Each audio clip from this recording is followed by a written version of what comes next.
हिंदी वाली कैंसिल।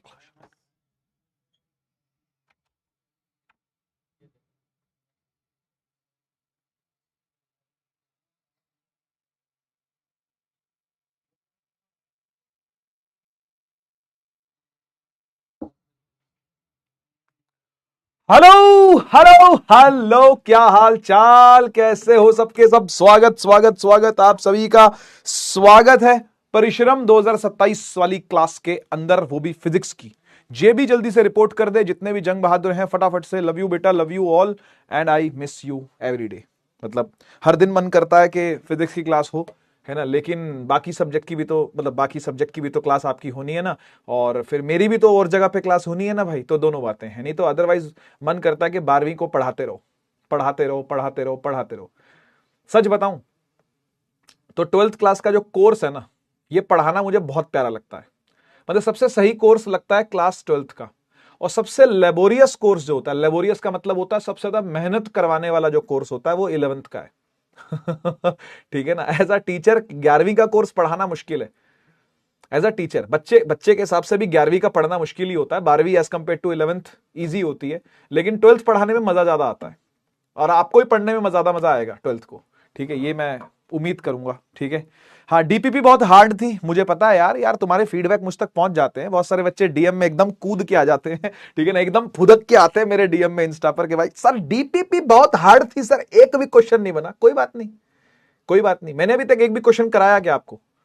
मैंने एक भी न्यूमेरिकल नहीं करवाया अभी तक तो। ठीक है ना। तो जब मैंने खुद हाथ से न्यूमेरिकल आपको नहीं करवाया, तो आप खुद करने लगोगे तो मुश्किल तो लगेगा ही। तो मैंने कहा था ट्राई करना, मैंने कहा था ट्राई करना, हो पाए तो ठीक है, नहीं हो पाए तो कोई बात नहीं। तो आज मैं क्वेश्चन करवाऊंगा आपको, डोंट वरी। ठीक है ना, वरी नॉट। मैं क्वेश्चन करवाऊंगा, तरीका भी सिखाऊंगा, और धीरे धीरे प्रैक्टिस होगी सवालों की। ठीक है ना। तो ऐसा मत समझो कि सवाल मुश्किल है। सवाल आप ही के लायक है, बस आपको उनके लायक बनना पड़ेगा। सवाल जो है वो 12वीं के लायक ही है। ठीक है ना, आपको उस लायक बनना पड़ेगा, और मैं बनाऊंगा ना, क्यों टेंशन ले रहे हो भाई। ठीक है, डोंट वरी, है ना, डोंट वरी। बनेंगे बनेंगे। हाँ, 3 बन गए, कोई कह रहा 4 बन गए, कोई कह रहा 6 बन गए, तो बनेंगे भाई, सबकी अपनी कैपेबिलिटी के हिसाब से बनेंगे। और 10 में से अगर 6 भी बन जा रहे हैं तो बहुत है भाई। मैं आपको सच बताऊं, ये 10 में 10 वाला क्लास 9th 10th नहीं है ये, कि 10 में 10 सवाल आपके बन के आ जाएंगे। नहीं होता है ऐसा भाई। तो 11 12th के अंदर ऐसा नहीं होता है मेरे भाई मेरी बहन, इसके सारे के सारे सवाल बन जाएंगे। लेकिन ट्राई करते रहना है, अपने को प्रैक्टिस करते रहना है, धीरे धीरे अपनी कैपेबिलिटीज को बढ़ाओ, धीरे धीरे अपनी योग्यता बढ़ाओ। बढ़ेगी योग्यता तो अपने आप बढ़ते रहेंगे। ठीक है, ये नंबर और इंप्रूव होता रहेगा। ठीक है, don't worry don't worry don't worry, ये नंबर इंप्रूव होता रहेगा। सही है, कोई बात नहीं। जितना भी नंबर आपका आया, चाहे 0 बने हो, 1 बनाओ, 2 बनाओ, 3 बनाओ, 4 बनाओ, 5 बनाओ, जितना बनाओ, अगली बार ये इंप्रूव ही होगा, डेफिनेटली इंप्रूव होगा ये। सही है। So don't worry don't worry. अगर नई नई डीपीपी ट्राई करी तो कोई बात नहीं, कर लेना भाई उसको ट्राई। ऐसा मत करो कि एकदम ही ट्राई ना करो। ठीक है, ऐसा मत करना कि एक मिनट भी ट्राई ना करो, आप उसको ट्राई जरूर करना। ठीक है, ठीक है। सर कल ऑफ है क्या? बेटा मुझे आइडिया नहीं है, मेरी क्लास नहीं है कल। जितना मुझे पता है कि कल मेरी क्लास नहीं है। ठीक है, आपका बाकी पूरे बैच का ऑफ है या नहीं है मुझे आइडिया नहीं है, और क्यों ऑफ है ये भी मुझे आइडिया नहीं है, क्योंकि मेरी तो क्लास लगी हुई है दूसरे बैचेस में। ठीक है, मेरी कोई छुट्टी नहीं होती भाई, मैं तो 7 दिन पढ़ाता हूं। शायद आप में से बहुत सारे बच्चों के बाद पता होगी, मैं कभी छुट्टी नहीं लेता। ऑल 7 डेज वर्किंग हूं मैं। मुझे संडे भी बुला लेते हैं, मैं संडे भी आ जाता हूं भाई, मैं मना ही नहीं करता कभी किसी काम के लिए। ठीक है ना, क्योंकि काम काम ही काम करना है जिंदगी में, और करना ही क्या है। ठीक है ना, काम करने के लिए आए हैं दुनिया में। ठीक है ना, वो सुना है ना वो गाना, दुनिया में आए हैं तो जीना ही नहीं, नहीं क्या नाम था वो गाना कौन सा है वो वाला, काम करता जा। अरे यार, मैं गाना ही एकदम एकदम मिस हो गया, गाना दिमाग से यार, एकदम गाना दिमाग से मिस हो गया। वो क्या था, वो काम काम करना ही पड़ता है, दुनिया में आए हैं तो, पता नहीं, भूल गया, एकदम से दिमाग से निकल गया। ठीक है, हाँ बेटा।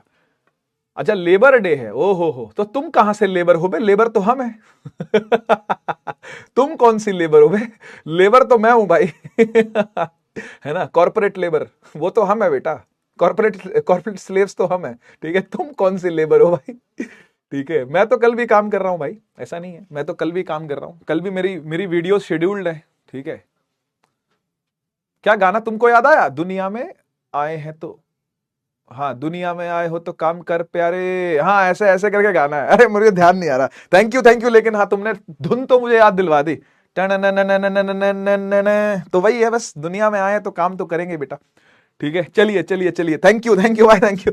अरे यार तुम भी पुराने गाने सुनते हो यार, अच्छा लगा मुझे। रेट्रो फील वाले बच्चे हैं कुछ कुछ यहाँ हैं। सही है सही है सही है, बढ़िया। नहीं, जीना ही पड़ेगा तो वो सैड सॉन्ग है, दुनिया में आए हैं तो जीना ही पड़ेगा, जहर पीना है तो पीना ही पड़ेगा, वो नहीं, वो वाला गाना नहीं, एक और आता है, दुनिया में आया है तो काम कर प्यारे, ऐसे करके गाना है वो, है ना। हाँ तो सही है, कुछ बच्चे समझ गए इस बात को। ठीक, तो आज लेक्चर नंबर 3 पे आ गए हैं भाई। आज हमने क्या पढ़ना है मोटा मोटा, है ना, वो समझ ले। ठीक है, अच्छा पहले तो टेलीग्राम ज्वाइन करना है भाई, जिन्होंने नहीं किया कृपया करके कर ले। ठीक है, और QCB इसके बारे में मैं आपको बता ही चुका हूं, पहले भी कितनी बार बताऊं भाई, मैंने खुद लिखी है। जो बच्चे रिफ्रेशर चाह रहे हो, ठीक है, इसको ऑर्डर कर सकते हो, अभी प्री ऑर्डर पर लगी हुई है क्योंकि स्टॉक आउट हो गया था। एक इसका बैच जो था छोटा वाला वो बेच दिया था शुरू में ही, ठीक है, तो वो कुछ बच्चों तक पहुंच चुका होगा, नहीं तो वो मेरे यूट्यूब चैनल के थ्रू भी बच्चों ने खरीद लिया है। वो पता नहीं वो इस बैच में है भी कि नहीं है, परिश्रम बैच के अंदर, क्योंकि इसको तो मैं अपने चैनल के थ्रू भी निकाल रहा था, तो वहां से भी काफी इसका बिक गया है। ठीक है, तो अभी फिर से आ जाएगी, तो 7 तारीख तक, 7 मई मैंने आपको बोला, 7 मई तक आप तक डिलीवर होगी अगर आप इसको खरीदना चाहो तो। ठीक, आगे बढ़ते हैं। तो आज हमारे टॉपिक क्या क्या है भाई, कूलम्स लॉ पढ़ेंगे और vector form of Coulomb's law पढ़ेंगे, सुपरपोजिशन प्रिंसिपल भी पढ़ा दूंगा अगर पहुंच पाए तो। ठीक है सर, आज कितने बजे तक चलेगा? 1.5 घंटा मिनिमम मान करके चलो बेटा, 1.5 से कम नहीं होती है। कोई भी 11 12th की जो क्लास होगी वो 1.5 घंटे से कम की नहीं होती है, 1 घंटा 40 मिनट तक जा सकता है। ठीक है, 130 से 140 के बीच में ही होता है हमेशा एक लेक्चर, याद रखना। 11वीं 12वीं है भाई, मेहनत करवाने वाली क्लासेस हैं ये। ठीक है, तो कोई शक ना हो इसमें आपको। ठीक, चलिए मेथड्स ऑफ चार्जिंग के नंबर 3 पर आते हैं। हाँ, चार्जिंग वाला अबे रहे, मुझे भी पता है रह गया था, कह रहा सर तीसरा वाला रह गया था, पता है मुझे भी रह गया था, लेकिन मेन टॉपिक तो बताओ ना। मेन टॉपिक कूलम्स लॉ है बेटा। ठीक है, तो मेन टॉपिक कूलम्स लॉ हो गया, ये टॉपिक रह गया था, आओ इसको डिस्कस करते हैं। ठीक ठीक, शुरू करें, शुरू करने के लिए कौन सा इमोजी चाहिए होता है? फट फट फट बना दो जल्दी, जल्द जल्द जल्द जल्द, फट फट जल्द जल्द फटाफट बना दो। शुरू करने के लिए कौन सा इमोजी? हाय, तुमसे मिलके दिल का है जो हाल क्या कहें, हो गया है कैसा ये कमाल क्या कहें, तुमसे मिलके दिल का, तुम्हारे लिए गा रहा हूं ये। चार्जिंग बाय इंडक्शन, यानी बिना छुए, बिना टच करे, without touching, no touching no touching. ये फाउच लग रहा है ना, इसको टी कर देते हैं। ठीक है, बिना टच किए कैसे चार्ज करते हैं हम बॉडीज को, बॉडीज। ठीक है, अच्छा एक बात मैं आपको बता दूं, कोई ऐसी मिसकंसेप्शन फैलाता है दुनिया के अंदर कि चार्जिंग सिर्फ और सिर्फ कंडक्टर्स में हो पाती है, चार्जिंग इंसुलेटर्स की नहीं हो पाती है। तो मैं उस व्यक्ति से यह जवाब मांगता हूं, जो भी व्यक्ति हो सकता है ये आपके स्कूल का मास्टर हो सकता है ये किसी यूट्यूब चैनल पे पढ़ाने वाला कोई व्यक्ति हो सकता है कोई आपके बड़े भैया दीदी हो, तो प्लीज इस बात को आप समझिएगा कि ऐसा कुछ भी नहीं है कि इंसुलेटर चार्ज नहीं हो सकते हैं, सिर्फ और सिर्फ कंडक्टर ही चार्ज हो सकते हैं, ऐसा कतई नहीं है। ठीक है, दोनों चार्ज हो सकते हैं, इंसुलेटर के चार्ज होने का अपना तरीका है, कंडक्टर के चार्ज होने का अपना तरीका है। ठीक है ना, अब मैं उनसे पूछता हूं, क्या ग्लास इंसुलेटर है या कंडक्टर है? कांच, ग्लास कंडक्टर है कि इंसुलेटर है? इंसुलेटर है, कंडक्टर तो नहीं है, बिजली तो नहीं पास करता। कांच की तारें सुनी है क्या आपने? नहीं ना, तो ग्लास तो बिजली पास नहीं करता, तो कंडक्टर तो नहीं हुआ, वो इंसुलेटर हुआ। लेकिन कल इंसुलेटर को भी चार्ज कर रहे थे ना रगड़ के, बाय फ्रिक्शन हमने चार्ज किया ना। कपड़ा क्या होता है? इंसुलेटर होता है, कंडक्टर होता है? इंसुलेटर होता है, तो क्या इंसुलेटर चार्ज नहीं होता क्या? होता है भाई। ठीक है, तो आप ये बहकी बहकी बातें ना करें और ना ही किसी की बहकी बहकी बातें सुने। ठीक है, मैंने सुने ऐसे कुछ लेक्चर, देखे ऐसे कुछ लेक्चर, नाम नहीं लूंगा, लेकिन बच के रहिएगा। ऐसे भी लोग हैं जो ये बोलते हैं कि नहीं जी इंसुलेटर चार्ज नहीं हो सकता, केवल कंडक्टर ही चार्ज हो सकता है। फालतू बात है ये, इंसुलेटर भी चार्ज होते हैं। ठीक, और आपको एक बात बताता हूं, हमने दूसरा मेथड जो पढ़ा था चार्जिंग बाय कंडक्शन, उसमें डेफिनेटली कंडक्टर की ही चार्जिंग की बातें हैं, वहां पे इंसुलेटर की चार्जिंग की बातें नहीं है। ठीक है ना, तो यह बात अपने माइंड में क्लियर करके रखना। चार्जिंग बाय फ्रिक्शन जो हमने पढ़ा था उसमें इंसुलेटर चार्ज हो रहा था। ग्लास क्या इंसुलेटर है, क्लॉथ क्या इंसुलेटर है, फर क्या है, फर कंडक्टर होते हैं क्या? फर भी इंसुलेटर है। एबोनाइट रॉड क्या है, वो भी सारे इंसुलेटर ही तो थे, उसमें रगड़ के चार्ज कर रहे थे ना। तो इंसुलेटर भी चार्ज होते हैं भाई, ऐसा नहीं है। और कंडक्टर तो चार्ज हो ही जाते हैं, जैसे कंडक्शन में आपने देखा कि 2 बॉल्स को आपस में छुआ दिया, या बीच में से उनकी वायर को आपस में जोड़ दिया, दो कंडक्टर लिए उनको आपस में वायर से जोड़ दिया, है ना। तो जब वायर से जोड़ दोगे आप दोनों को, तो भी तो वो कंडक्टर ही है, तो कंडक्टर भी चार्ज होते हैं, कंडक्टर भी चार्ज होते हैं, इंसुलेटर भी चार्ज होते हैं, ठीक है। अब सवाल आता है ये, अब सवाल आता है इंडक्शन वाला, ये किस में काम आते हैं? ये कंडक्टर की चार्जिंग की बात करता है या इंसुलेटर की चार्जिंग की? किसकी चार्जिंग की बात हो रही है यहां पर? तो बात को समझना, ये चार्जिंग की बात जो कर रहा है ये दोनों की कर सकता है। इस बात पे भी अभी यकीन नहीं होता है, पर आप सेकंड चैप्टर तक रुक जाओ बस, ज्यादा दूर नहीं। ये चैप्टर पहला, इसमें लगते हैं आठ एक लेक्चर इसके अंदर लगते हैं, और दूसरा चैप्टर जैसे स्टार्ट होगा ना, उसके तीसरे चौथे लेक्चर में मैं आपको बता दूंगा कि कैसे बाय इंडक्शन आप कंडक्टर को भी चार्ज कर पाते हो और इंसुलेटर को भी चार्ज कर पाते हो, ठीक है। सो डोंट वरी, दोनों चीजें चार्ज होती हैं, तो बहकावे में ना आना और ना ही बहकी बहकी बातें कभी करना, ठीक है। आइए इंडक्शन को शुरू करते हैं कि चार्जिंग बाय इंडक्शन क्या होता है, बिना टच करे, बिना छुए कैसे चार्जिंग होती है, ठीक है। इसको ध्यान से सुनना, पहली बात तो इस सिलेबस में नहीं है, एज अ टॉपिक ये सिलेबस में नहीं है, लेकिन एज अ यूज होने वाली चीज ये है, यूज ये होता आपको दिखेगा, लेकिन एज अ टॉपिक आपको इसको नहीं पढ़ना, तो मैं चुटकियों में बता करके और निकलता हूं, ठीक है। सुनिएगा ध्यान से, क्या करते हैं, हमने एक बॉल ली, नीचे लगाया इंसुलेटिंग स्टैंड, इमेजिन कर लो, ठीक है। और हमने क्या किया, हम इसके करीब लेकर के आए एक चार्ज्ड रॉड, ठीक है। इसके करीब हम क्या लेकर के आए, चार्ज्ड रॉड ले आए। कैसा चार्ज है इसके ऊपर, प्लस चार्ज है। कैसा चार्ज है इसके ऊपर, प्लस चार्ज है, ठीक है ना। तो इमेजिन करना, ये वो रॉड है जिसके ऊपर प्लस चार्ज आया हुआ है, ठीक है। और ये वो दूसरी बॉल है जिसको अपन ने चार्ज करना है, ठीक है। तो हम इसको इसके पास लेकर के आते हैं, ऐसे छुआना नहीं है, छुआ दिया तो गड़बड़ हो जाएगी, फिर वो तो कंडक्शन हो जाएगी, छुआ दिया तो छुआना नहीं है, दूर रखना है, ठीक है, दूर रखना है। अब होगा क्या, आप जैसे जैसे इस रॉड को इसके पास लेके आओगे ना, तो इसके अंदर हलचल पैदा होगी। सर क्या हलचल पैदा होगी, सुनिएगा ध्यान से। जब पॉजिटिव चार्ज इसके करीब आएगा, तो इसके अंदर के नेगेटिवली चार्ज्ड इलेक्ट्रॉन्स जो है ना, वो दौड़ के इसकी तरफ भागने की कोशिश करेंगे। छोड़ के जा तो सकते नहीं, हवा में थोड़ी ना तैर जाएंगे। आप बात समझ रहे हो ना, इसके अंदर जो दूर दूर बैठे इलेक्ट्रॉन्स है ना, वो भी भागेंगे इसकी तरफ और आके यहां कोने पे जमना शुरू कर देंगे, यहां कोने में जमना शुरू कर देंगे। इसको कहते हैं ललकारना। ललकारना समझते हो ना क्या होता है? जैसे पुलिस वाले आते हैं भाई, ठीक है ना, और गुंडे बदमाश जो है वो घर के अंदर छुपे हुए हैं, है ना। तो पुलिस वाला आके क्या बोलता है, पुलिस वाला कहता है अपने हथियार डाल दो, पुलिस ने तुम्हें चारों तरफ से घेर लिया है, अपने हथियार डालो और एक एक करके बाहर आना शुरू करो, है ना। तो पुलिस क्या कर रही है, ललकार रही है। अब वो क्या करेंगे, या तो लड़ेंगे, या तो वहीं से बंदूक पुलिस के ऊपर चलानी शुरू कर देंगे, है ना, या फिर हथियार डाल करके बाहर आएंगे। माने उन्हें कुछ तो करना पड़ेगा, अब चुपचाप बैठे रह सकते नहीं है ना। तो जैसे पुलिस वाले आके ललकारते हैं ना माइक पे, है ना, पुलिस ने तुम्हें चारों तरफ से घेर लिया है, अपने हथियार डालो और एक एक करके घर से बाहर निकलना शुरू हो जाओ। इसी तरीके से समझो पुलिस वाले आ गए हैं, पॉजिटिवली चार्ज पुलिस वाले आ गए हैं और अंदर बैठे दूर दूर के इलेक्ट्रॉन्स को ललकार रहे हैं कि भाई आओ आओ बाहर आओ, देखते हैं किसमें कितना है दम। तो ललकारा जा रहा है। तो जब ललकारेंगे तो क्या होगा, अट्रैक्शन से, फिजिक्स तो यही है ना भाई, ये प्लस है और ये माइनस है, अट्रैक्शन से क्या होगा, इलेक्ट्रॉन एक तरफ को दौड़ने शुरू हो जाएंगे। अब मुझे एक बात बताओ, इलेक्ट्रॉन अगर इधर आके जमना शुरू हो गए, इधर आकर के इकट्ठा होना शुरू हो गए, छोड़ के तो जा नहीं सकते, बात समझना, छोड़ के तो जा नहीं सकते। तो दूसरी साइड पर क्या होगा, दूसरी साइड पर डेफिशिएंसी पैदा हो जाएगी। याद है कल वाली बात, याद है? अब कल वाला लेक्चर अगर रिकॉल कर रखा होगा तो तुरंत इस बात का आप जवाब दोगे कि जब डेफिशिएंसी ऑफ इलेक्ट्रॉन होती है तब कौन सा चार्ज आता है, जब कहीं से इलेक्ट्रॉन भाग लेता है तो वहां कौन सा चार्ज इकट्ठा होता है, वहां इकट्ठा होता है पॉजिटिव चार्ज। बात सही है कि नहीं, है ना। तो यहां से डेफिशिएंसी हुई है इस साइड से, तो इधर आकर के पॉजिटिव चार्ज जमना शुरू हो जाएगा। आया समझ में कि नहीं, आया समझ में कि नहीं? तो ये हो क्या रहा है, हो ये रहा है कि एक साइड इलेक्ट्रॉन भाग गए और दूसरी साइड पर क्या हो गई, डेफिशिएंसी, कमी हो गई। किनकी, इलेक्ट्रॉन्स की। और इलेक्ट्रॉन्स की कमी ने इनको डोमिनेशन दे दी। अब ये डोमिनेट कर रहे हैं, अब ये राज कर रहे हैं। क्या समझ में आया? अब इन्होंने राज करना शुरू कर दिया प्लस वालों ने। क्लियर? अब सुनो, इतना समझ में आया ना, इतनी बात क्लियर हुई ना कि क्या हुआ है। अब सुनो क्या होगा। अब आपने एक चालाकी करी। क्या चालाकी करी?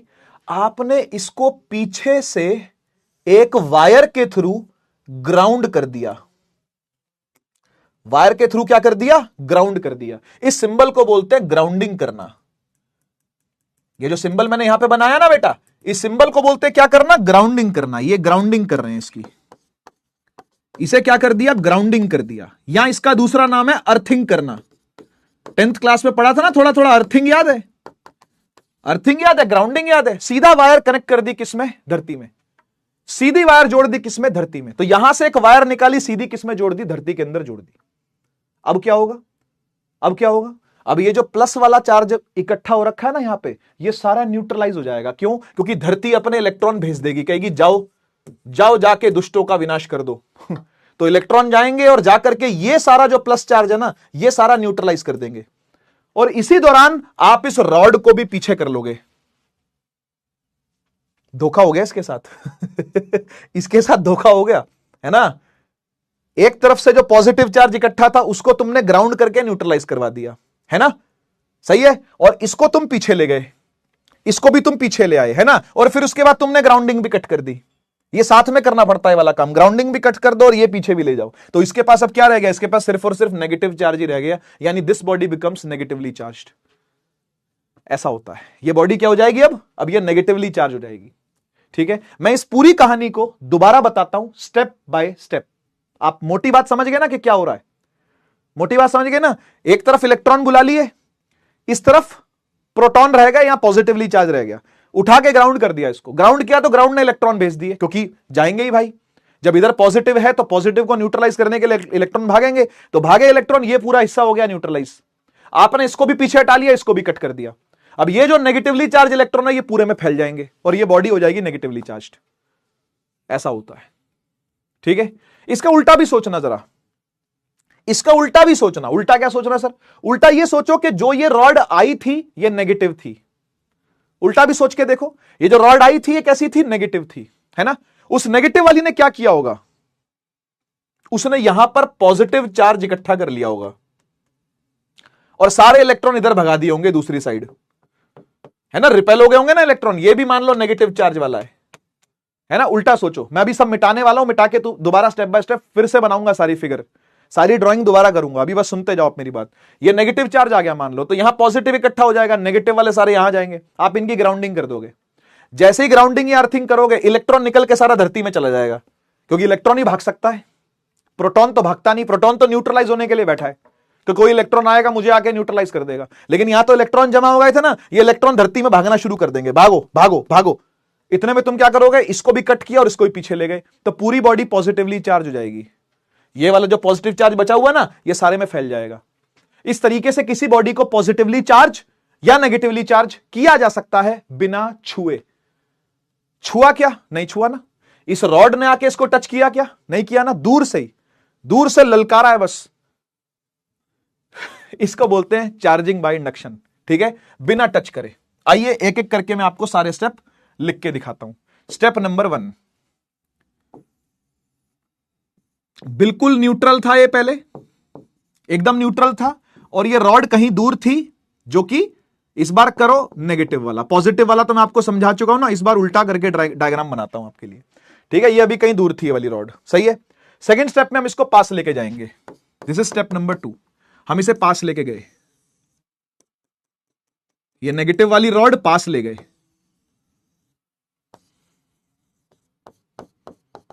ये पास ले गए। पास ले जाने से क्या होगा? इसके इधर वाले जो इलेक्ट्रॉन्स हैं वो सारे दूर भागेंगे, रिपेल हो जाएंगे, है ना, है ना। क्योंकि नेगेटिव आ गया, नेगेटिव नेगेटिव क्या करेगा? रिपेल करेगा। छुआया तो है नहीं, छू दोगे तो बात अलग है। जब तक टच नहीं किया, इलेक्ट्रॉन सारे रिपेल होने लगेंगे। रिपेल होके इधर इकट्ठे हो जाएंगे, रिपेल होके इधर इकट्ठे हो जाएंगे, राइट साइड पे जाके सारे जम जाएंगे, है ना। अब इधर हो जाएगी डेफिशिएंसी, हां या ना बोलो। अरे जब सारे के सारे नेगेटिव उधर भाग गए, जितने भी यहां नेगेटिव थे वो सारे फुदक के रिपेल होके दूसरी तरफ चले गए, तो यहां पैदा हो गई डेफिशिएंसी ऑफ इलेक्ट्रॉन्स। यस और नो? यहां आ गई डेफिशिएंसी ऑफ इलेक्ट्रॉन्स, यानी कि plus charge. This is step 2। Step 3,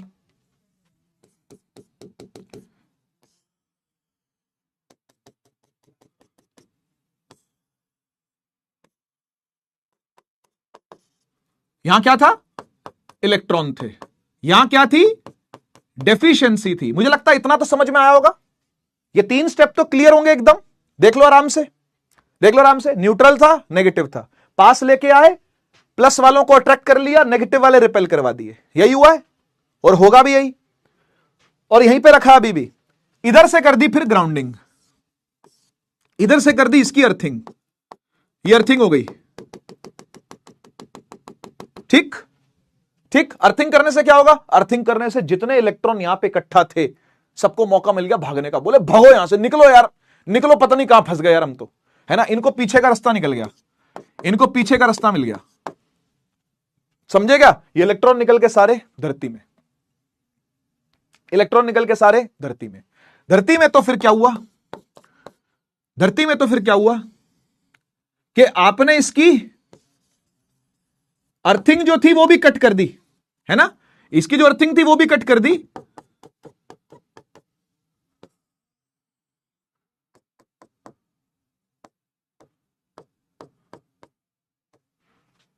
है ना।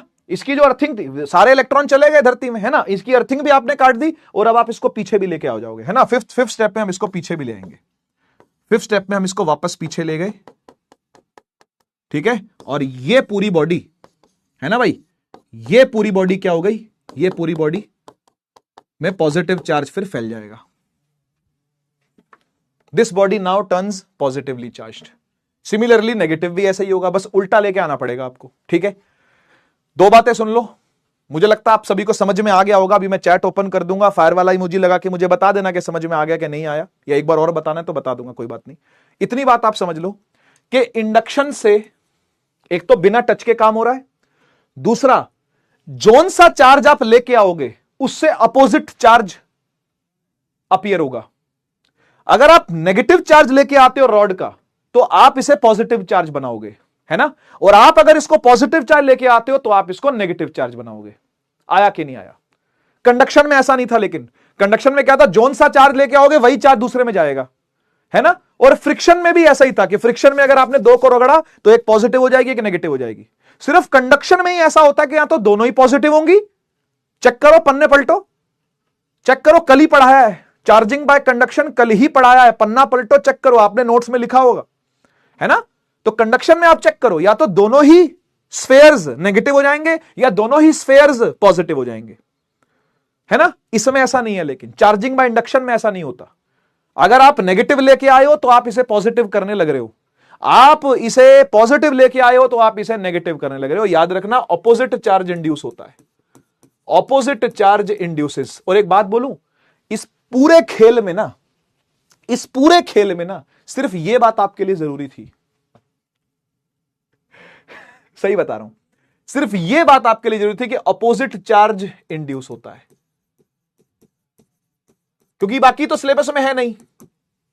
बाकी ये सब स्टेप स्टुप तो सिलेबस में है नहीं कि क्या किया उसके बाद क्या किया उसके बाद क्या किया, ये सब तो है नहीं आपके सिलेबस में। लेकिन इंडक्शन आपको पता होना चाहिए कि कैसे होती है, इंड्यूस कैसे होते हैं चार्जेस आपको पता होना चाहिए। और मेन बात जो है ना वो यही है कि ऑपोजिट चार्ज इंड्यूस होता है हमेशा, हमेशा ध्यान रखना, ऑपोजिट चार्ज इंड्यूस होता है, ठीक है। इंसुलेटर में भी होता है।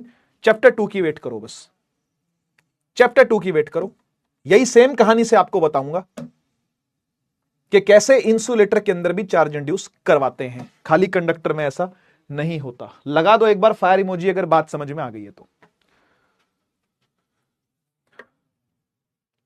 दोबारा बता दूं?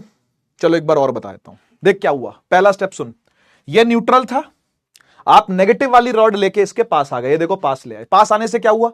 पास आने से नेगेटिव वाले ने, नेगेटिव वाली रॉड ने इलेक्ट्रॉन को तो रिपेल कर दिया, लेकिन यहां डेफिशिएंसी हो गई और यानी कि पॉजिटिव चार्ज आ जाएगा। यही होता है ना, कोई तो रिपेल, कोई तो डरेगा ना इससे।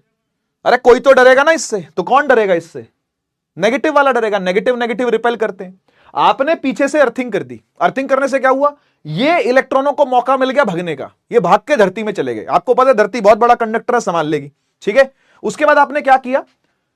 आपने पीछे से अर्थिंग भी काट दी, अर्थिंग भी खत्म कर दी, ताकि कहीं ये प्लस वाला चार्ज भी कहीं वो ना हो जाए, न्यूट्रलाइज ना हो जाए, है ना। फिर आपने रॉड को भी पीछे खींच दिया, बस ये था, डन हो गया। सर क्या इसे अपने नोट्स में लिखना है? क्या लिखना है, लिख लेना, ज्यादा कोई बड़ी बातें नहीं है ये, ठीक है है ना, ज्यादा कोई बहुत बहुत तगड़ी बातें नहीं है, ये बहुत सिंपल बातें हैं, बहुत प्यारी बातें हैं, तो ये लिखी जा सकती हैं। ठीक है, तो आप लिख लीजिएगा इसको। ठीक है जी, आगे चलते हैं बेटा। 3 बार समझा दिया मैंने, है ना। अब भी जिनको समझ में ना आए प्लीज रिपीट देख लेना एक बार वीडियो को। ठीक है, इतना कोई मुश्किल चीज थी नहीं है। ठीक है, स्टेप्स थे, हाँ मैं मानता हूं, लेकिन तो अब हैं तो हैं, ऐसा ही होता है। ये क्वेश्चन देखते हैं एक बार। ठीक है, ध्यान से देखना क्वेश्चन को। कह रहा है when a piece of polythene is rubbed with a wool, एक पॉलीथीन ले ली और एक वूल ले ली, दोनों को आपस में रब किया, रगड़ा आपस में।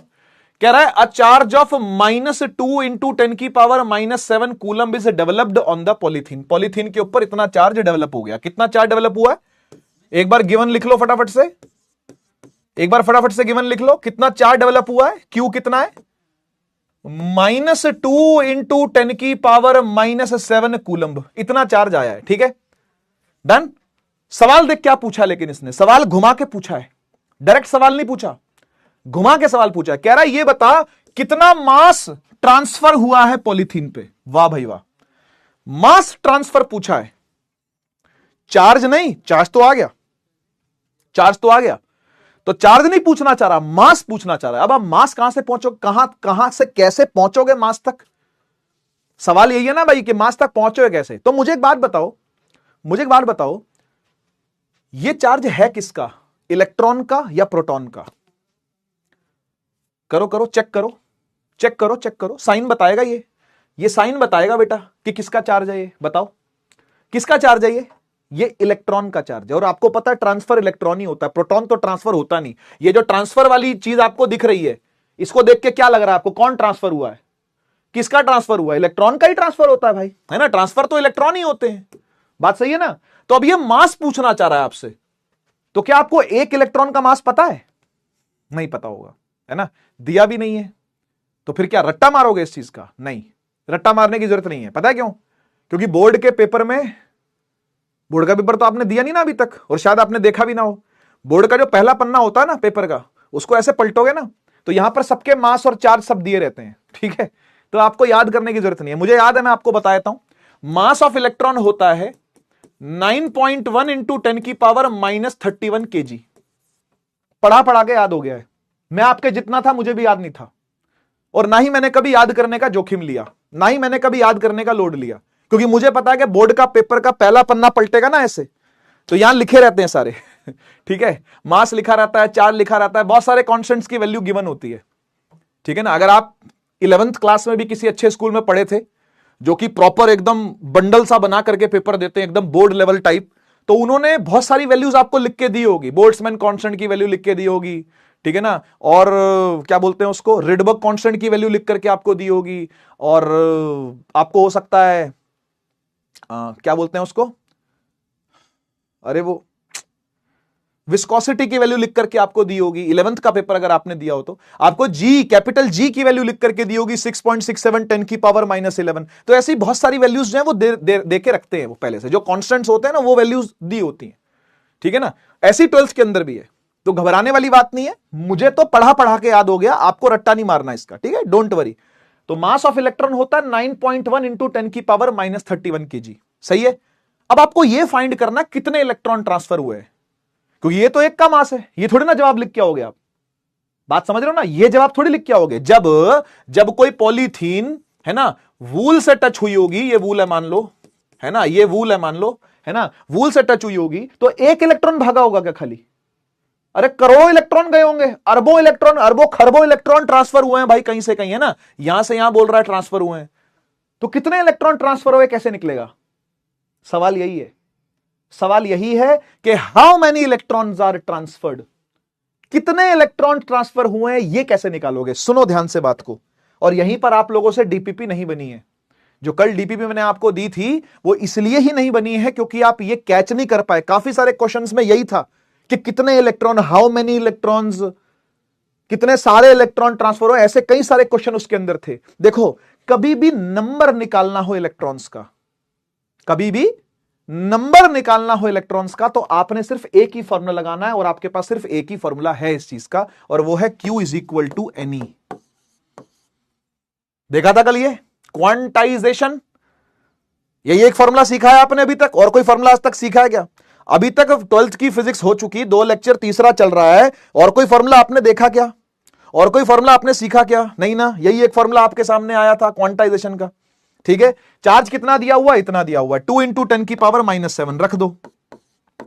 ठीक है, एन यानी नंबर ऑफ इलेक्ट्रॉन निकालने हैं आपको। ई की वैल्यू क्या होती है वो भी पन्ना पलट के देख लियो, वो भी दी होती है, इलेक्ट्रॉन का चार्ज है ना। छोटा ही क्या होता है बेटा? इलेक्ट्रॉनिक चार्ज, वो रख दो यहां पे, वो रख दो यहां पे। वो कितना होता है? 1.6 × 10⁻⁻19 कूलम्ब। मुझे याद है, पढ़ा पढ़ा के, तुम्हें नहीं याद होगा अभी, लेकिन धीरे धीरे हो जाएगा। इसको ले जाओ डिवाइड में, है ना, तो n = क्या आ जाएगा? 2 × 10⁻⁷ डिवाइड बाय 1.6 × 10⁻⁻19। इसे आप सॉल्व करोगे तो आंसर क्या आएगा मैं आपको बता देता हूं। देखो, 1 डिवाइड बाय 1.6 × 10⁻⁻19 होता है 6.25 × 10⁻18। ठीक है, मेरे को भी याद है वैल्यूज, लेकिन आपको करनी पड़ेंगी। जैसे 7 और 19 को काटो, इसको काटो आपस में, तो n निकल करके आ जाएगा। ठीक है, और इनटू में 2 × 10 की पावर क्या है? -7 है। सही, तो आप इनको सॉल्व कर लो। 6.25 का दूनी कितना होता है भाई? 6.25 दूनी 1250 है ना, 12.5। 6.25 × 2 करोगे 12.5 आएगा, इंटू 10 की पावर, ये 18, ये 7 है, तो कितना होगा? 11 हो गया। इतने सारे इलेक्ट्रॉन्स हैं, है ना। ये मेरा तरीका था सॉल्व करने का। सॉल्व करने का सबका अपना तरीका होता है, तरीका कॉपी नहीं करना चाहिए। ठीक है, मैथ्स करने के अपने तरीके होते हैं सबके, मैथ्स करने के सबके अपने तरीके होते हैं भाई। मेरा तरीका ये था, मैं नहीं चाहता कि आप ये कॉपी करो, आप अपने हिसाब से करो जैसे करना है। ठीक है ना, मुझे ये आता है करना। ठीक है, तो आप देख लीजिए आपको क्या करना है। ठीक है, ये 18 है, ये माइनस का 7 है, बेस सेम है, पावर जो है वो आपको पता है ऐड यानी सब्ट्रैक्ट हो जाएंगे। 18 में से 7 जाएगा तो 11 आ जाएगा। ठीक है, और 6.25 दूनी करोगे तो 12.5 आ जाएगा। ठीक है, बाकी आपको ये सूटेबल लगता है तो ये यहां से काट लो, इसको पॉइंट काटो, पॉइंट ऊपर ले जाओ। ये मैं क्यों सिखाऊं ये सॉल्व करना? 7वीं क्लास की मैथ्स है ये तो। 7th क्लास में आपने एक्सपोनेंट्स के साथ डील करनी पहली बार सीखी थी। ठीक है, तो ये आपको आना चाहिए सॉल्व करना। दिस इज n यानी नंबर ऑफ इलेक्ट्रॉन्स। सही है, तो इतने इलेक्ट्रॉन ट्रांसफर हुए हैं। जब वूल और पॉलीथीन को आपस में रगड़ा है, जब वूल पॉलीथीन आपस में रगड़े गए हैं तो इतने इलेक्ट्रॉन ट्रांसफर हुए हैं। और आपको पता है एक इलेक्ट्रॉन का मास इतना है, तो इतने सारों का मास कितना होगा? यानी टोटल मास कैसे आएगा? एक इलेक्ट्रॉन का मास यानी me इन 2 में n कर दोगे आप, खत्म। जितने इलेक्ट्रॉन थे उनका एक का मास मल्टीप्लाई करके सबका मास निकल के आ जाएगा, हो गया काम। तो 9.1 × 10⁻⁻31 इंटू नंबर कितना है ये? 12.5 × 10⁻11। इसे सॉल्व कर लेना, जो आंसर निकल के आएगा किलोग्राम में उसका आंसर होगा। ठीक है, ये केजी में। ठीक है, तो ये न्यूमेरिकल था, और अच्छे लेवल का न्यूमेरिकल है, टुच्चे लेवल का न्यूमेरिकल है नहीं। ठीक है ना, अच्छे लेवल का न्यूमेरिकल है, कोई खराब लेवल का न्यूमेरिकल नहीं है, ये बढ़िया न्यूमेरिकल माना जाता है 12वीं का। ठीक है, ठीक है, मैं फिर से समझा दूं, आओ एक बार फिर से सुन लो। आदत तो है ये मेरी 2 बार समझाने की, कम से कम चीज को एक और बार सुन लो। क्या हुआ है कि एक पॉलीथीन को ऊन के कपड़े पे रगड़ा गया, वूलन क्लॉथ पे रगड़ा गया, रगड़ दिया। अब कुछ इलेक्ट्रॉन ट्रांसफर हुए होंगे, तो आपको बोल दिया इतना चार्ज ट्रांसफर हुआ है, दिस चार्ज इज डेवलप्ड, ये चार्ज ट्रांसफर हो गया, ये चार्ज उसके ऊपर आ गया है। तो ये बता मास कितना आया है। अब इलेक्ट्रॉन गया है तो मास तो उसका है ना बेचारे का, चाहे कितना ही छोटा मास हो, लेकिन मास तो है। चार्ज भी कोई बहुत बड़ा नहीं है, देखो छोटा ही चार्ज है, 10⁻⁻7 क्या ही होता है। तो चार्ज भी आया है तो मास भी आया होगा। तो आपको टोटल मास कैलकुलेट करना है कि कितना मास ट्रांसफर हुआ है। तो मास ट्रांसफर होने के लिए नंबर बता, ये तो पता चला ना कितने इलेक्ट्रॉन ट्रांसफर हो, क्योंकि एक इलेक्ट्रॉन का मास होता है इतना, तो इतने सारे निकालने पड़ेंगे आपको। उसके लिए क्या किया? Q = NE, क्वांटाइजेशन वाला फॉर्मूला लगाया, चार्ज को उठा के रख दिया। सर साइन क्यों नहीं लगाया? जरूरत क्या है? आपको नंबर निकालना था, उसके लिए मैग्नीट्यूड इंपॉर्टेंट है कि साइन इंपॉर्टेंट है, ये बताओ। एक बच्चा आता है ऐसे बहस करने के लिए, एक बच्चा आता है सर यहां पे माइनस क्यों नहीं लगाया आपने, तो नंबर माइनस में हो जाएगा भाई। ठीक है, वैसे ये काम भी आप कर सकते हो कि यहां माइनस लिया, इधर भी माइनस ले लिया, लो माइनस से माइनस कट गया, ये देख के खुश है बच्चे। पर क्या ही फर्क पड़ता है अगर नहीं भी लगाया तो, कोई बड़ी बात नहीं है ये। ठीक है ना, साइन लगाना स्केलर के लिए इतना इंपॉर्टेंट नहीं है, वेक्टर के लिए इंपॉर्टेंट होता है। स्केलर के लिए चल जाता है, मैग्नीट्यूड ही तो निकालना है अपने को, नंबर ही तो निकालना है। ठीक है ना, तो चार्ज लाके यहां रखा, ई की संख्या लाके यहां रखी। ई की वैल्यू क्या है? 1.6 इंटू 10 की पावर एक इलेक्ट्रॉन का चार्ज डिवाइड में ले गए तो नंबर ऑफ इलेक्ट्रॉन्स निकल करके आ गए, है ना, इतने। इसको मल्टीप्लाई कर दिया आपने एक इलेक्ट्रॉन के मास से, खत्म। उसके बाद सारी मैथ्स है, ये भी मैथ्स है सारी, ये भी सारी मैथ है, खुद ही करनी है आपको। ये मुझे आता है तो मैंने कर दिया ऐसा, ठीक है ना। तो आपको जैसे भी सॉल्व करना आता हो आप करिएगा इसको, ठीक है। और उसके बाद एक इलेक्ट्रॉन के मास से मल्टीप्लाई कर देने का टोटल मास निकल के आ जाएगा, ठीक है जी, ठीक है जी। क्लियर हुआ? चैट ऑन कर रहा हूं, एक बार बता दो मुझे, एक बार फटाफट से बता दो, क्लियर हुआ?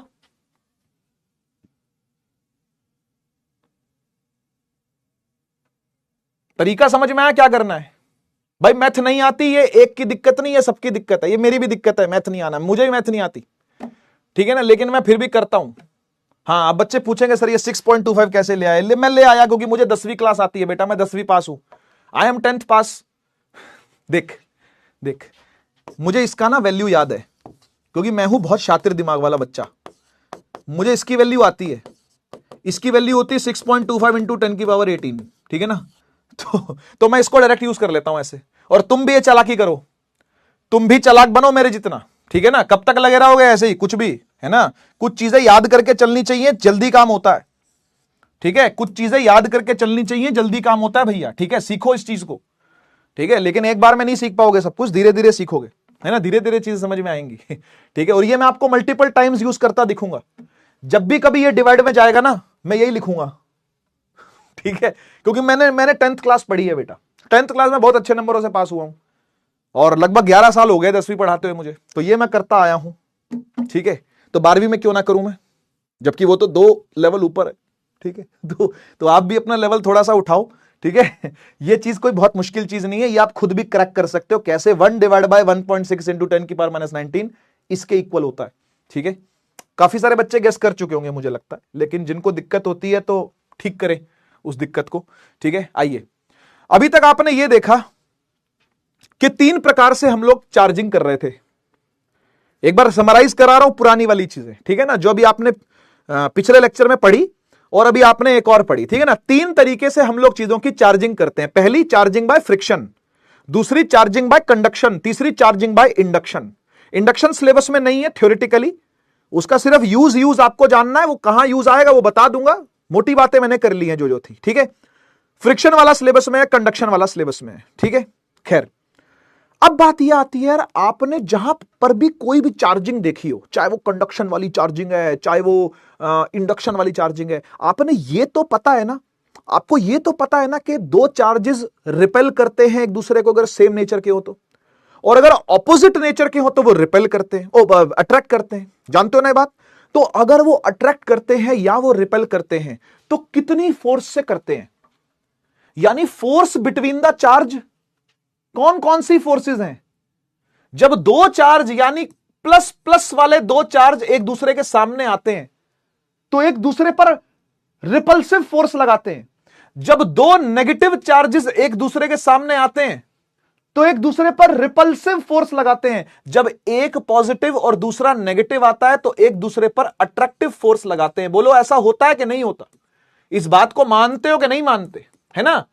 तो ये बात जो है वो किसने समझाई कि कितनी फोर्स लगेगी, कब फोर्स लगेगी, कैसी फोर्स लगेगी, का नाम था कूलम साहब, कूलम साहब। और उन्होंने अपना लॉ दिया जिसका नाम था कूलॉम्स लॉ, ठीक है। और इस फोर्स का नाम पता है क्या रखा उन्होंने? इस फोर्स का नाम भी कूलॉम्स फोर्स ही है, अपने नाम पे ही। मतलब उन्होंने तो ऑब्वियसली नहीं दिया होगा ये नाम, लेकिन आने वाली जो उनके पीढ़ियां थी फिर साइंटिस्टों की, उन्होंने इस फोर्स को कूलॉम्बिक फोर्स ही नाम दे दिया या कूलम्स फोर्स ही नाम दे दिया। वैसे इसका टेक्निकल नेम क्या है? इसका टेक्निकल नेम है इलेक्ट्रोस्टैटिक फोर्स। दोहराओ मेरे पीछे, क्या नाम है इसका?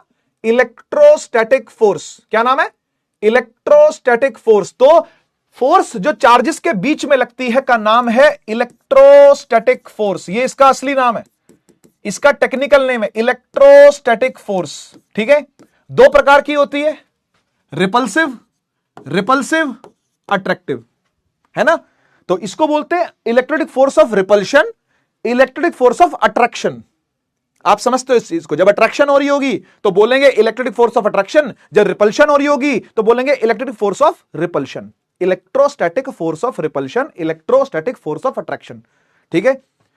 इतना लंबा ना बोलना हो, इतना लंबा बोलने का मन ना करे, आलस बहुत ज्यादा भरा हुआ है शरीर में, तो आप इसे इलेक्ट्रिक फोर्स भी कह सकते हो प्यार से, कोई दिक्कत वाली बात नहीं। कोई जरूरी नहीं कि इसको हर बार इलेक्ट्रोस्टैटिक फोर्स ही बोलना है, आप इसे प्यार से इलेक्ट्रिक फोर्स भी कहो, एकदम बुरा नहीं लगता, इसको एकदम बुरा नहीं लगेगा, आप इसे इलेक्ट्रिक फोर्स भी कहो। या फिर यह भी कहने का मन नहीं करता तो आप इसे कूलम्स फोर्स कह सकते हो, कूलम्स फोर्स या कूलम्बिक फोर्स या कोलंबियन फोर्स भी कहते हैं इसको, ठीक है ना। तो ठीक है, किताबों में दिया हुआ अलग अलग, अपन इसको नॉर्मली जो भारत देश में कहते हैं कूलम्स फोर्स वही कह लेते हैं, ठीक, समझ में आया। अब सीन क्या था कि जो आइंस्टीन साहब थे, ओ सॉरी न्यूटन साहब जो थे, जिस क्लास में वो बैठ के पढ़ाई करते थे, उसी क्लास में कूलम भी पढ़ाई करता था। और कूलम क्या करता था पता है? चीटिंग करता था, चीटिंग। हाँ, किसकी चीटिंग? न्यूटन की चीटिंग। न्यूटन तो बहुत, आपको पता है, ग्रेट आदमी थे, बहुत, है ना, बड़े इंटेलिजेंट बच्चे थे वो क्लास के। उसी सेम क्लास में कूलम भी पढ़ता था, ठीक है ना। तो न्यूटन ने क्या किया, जब ग्रेविटेशन का लॉ दिया, जब न्यूटन ने ग्रेविटेशनल फोर्स की बातें करी, तो उसने बोला कि भाई देखो, दो मास होते हैं, है ना, है ना, दो मास होते हैं। एक मास होता है m1, याद करो 11th क्लास, याद करो 9th क्लास। एक मास होता है m2, है ना। इन दोनों को सेंटर से सेंटर जोड़ दो, बीच का डिस्टेंस r, याद है ना, बीच का डिस्टेंस क्या हो गया? r। तो जो फोर्स होती है वो डायरेक्टली प्रोपोर्शनल होती है दोनों मासेस के प्रोडक्ट के, और इनवर्सली प्रोपोर्शनल होती है दोनों के बीच के डिस्टेंस के स्क्वायर के, है ना। और इसका मिलाकर के फॉर्मूला जो भाई ने बनाया, यादों की बारात चल रही है बेटा, ये क्लास 11th की वाईके भी है ये, है ना। इसका मिला के जो भाई ने फॉर्मूला बनाया, वो बनाया F is equal to constant लगता है capital G, m1 m2 upon में r²। सबको याद होगा ये वाला, है ना, सबको याद होगी ये यादों की बारात, है ना। तो जब न्यूटन ये अपनी कॉपी में लिख रहा था, तो कूलम ऐसे देख रहा था, और उसने पता क्या किया? उसने सेम फॉर्मूला लिख दिया चार्जेस के लिए भी सेम फॉर्मूला चार्जेस के लिए लिख दिया। तो समझो कि मान लो ये कोई चार्ज है Q1, मान लो ये कोई चार्ज है Q2, दोनों के बीच की दूरी r है, तो जो फोर्स लगती है इन दोनों के बीच में, चाहे वो अट्रैक्टिव हो चाहे वो रिपल्सिव हो, प्रोपोर्शनल होगी दोनों चार्जेस के प्रोडक्ट के, और इनवर्सली प्रोपोर्शनल होगी दोनों के बीच के डिस्टेंस के स्क्वायर के। और जब इसको जोड़ा, तो जोड़ के ऐसा सा ही फॉर्मूला दे दिया, एक G की जगह बस K कांस्टेंट लगा दिया, बाकी वैसा का वैसा है, Q1 Q2 बाय r²। बोलो बोलो, चीटिंग करी कि नहीं करी? बोलो, न्यूटन साहब की चीटिंग करी कि नहीं करी कूलम ने? जल्दी से कमेंट सेक्शन में बता दो एक बार, बड़ा फटाफट फटाफट। किसको किसको ये वाली बात एकदम सच लग रही है? किसको किसको ये वाली बात एकदम सच लग रही है कि ऐसा ही किया होगा कूलम ने? बिल्कुल ऐसा ही किया है। हाँ, चीटर कॉक कहीं का, हट, चीटिंग करता है, चीटिंग करता है साला, चीटिंग करता है ना, लग रहा है ना ऐसा? सच नहीं है बेटा ये बात ठीक है, एक क्लास में नहीं, वो तो एक टाइमलाइन के भी लोग नहीं है। न्यूटन साहब निपट चुके थे तब शायद कूलम साहब आए थे, ठीक है। तो ये बात मैं मजाक कर रहा था आपसे, ठीक है, कहीं कह मत देना ये बात जाकर के है कि रक्षक सर ने ऐसा ऐसा बोला था। खुद को बड़ा फिजिक्स वाला कहते हैं, खुद को बड़े KOP कहते हैं, KOP किंग ऑफ फिजिक्स, और ऐसी फालतू बातें करते हैं क्लास के अंदर के एक साइंटिस्ट को चीटर बोल रहे हैं दूसरे साइंटिस्ट। ना ना ना ना, किसी साइंटिस्ट को किसी साइंटिस्ट के खिलाफ नहीं भड़का रहा हूं, ना ही तुम्हें किसी साइंटिस्ट की कम इज्जत करने के लिए बेटा मैं कह रहा हूं, ठीक है। तो ये सच नहीं है, मजाक कर रहा हूं, लेकिन हाँ बिल्कुल सिमिलर लॉ है, बिल्कुल सिमिलर लॉ है। क्लास में चीटिंग नहीं हुई है बेटा, उस टाइम पे चीटिंग लोग नहीं करते थे, बड़े अच्छे लोग हुआ करते थे बेटा उस टाइम पे। तुम्हारे जैसे लोग तो आजकल हैं, चीटिंग करने वाले तो तुम लोग हो बे, तुम जैसे आजकल लोग हैं, अधर्मी लोग, विधर्मियों अधर्मियों, तुम जैसे चीटिंग करने वाले आज पैदा हो रहे हैं, ये समझ गए ना। उस टाइम पे लोग बड़े पवित्र पावन पाक हुआ करते थे बेटा, ठीक है।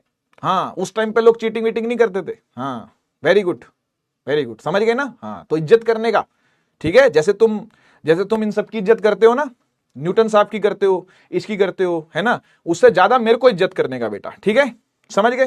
हाँ, जैसे अपने माँ बाप की इज्जत करते हो आप, ठीक है, उससे भी ज्यादा मेरी इज्जत करने का बेटा, ठीक है। और किसकी इज्जत करते हो? एलॉन मस्क की, उससे ज्यादा मेरी करने का, ठीक है। और किसकी करते हो?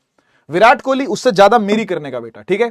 तो चाहे कूलम हो चाहे न्यूटन हो, इनसे भी ज्यादा इज्जतदार आदमी तो मैं हूं, ठीक है। तो मेरी फुल इज्जत करने का बेटा, ठीक है ना, क्योंकि अपन को चाहिए फुल इज्जत।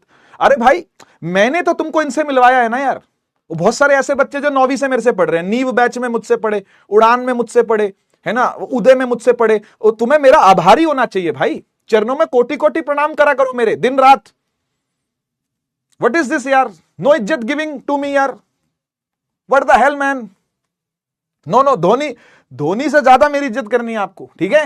Done, thank you so much, love you all. आइए आगे बढ़ते हैं।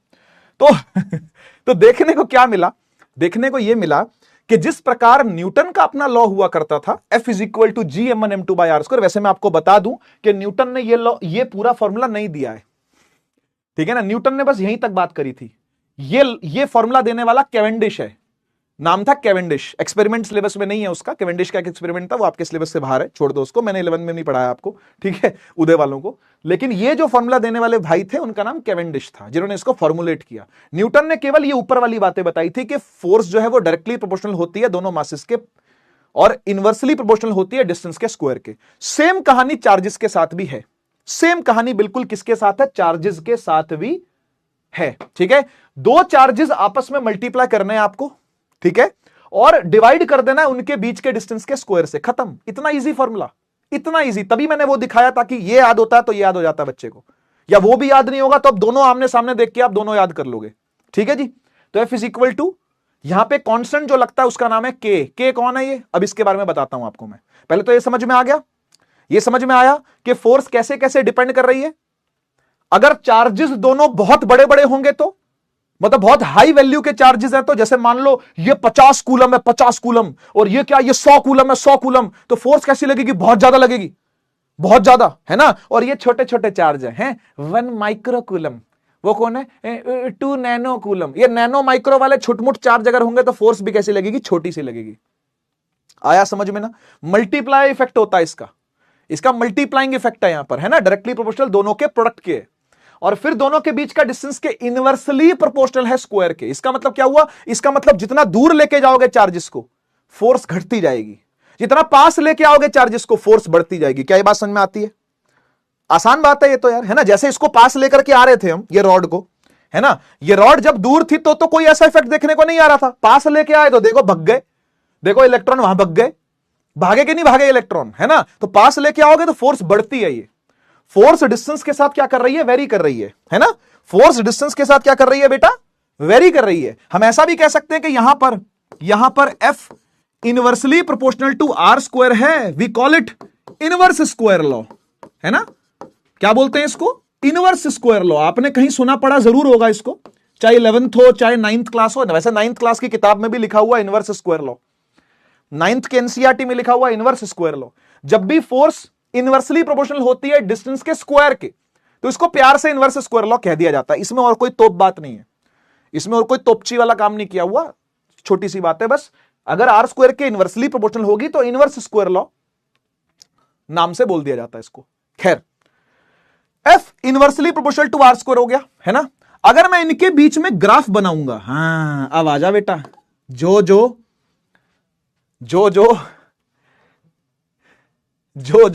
बच्चा ब्रिज कोर्स देख के आया है 11th मूविंग 12th वाला, मैंने वहां पर आपको बताया है कि स्क्वायर वाला ग्राफ कैसा होता है और उसे क्या बोलते हैं।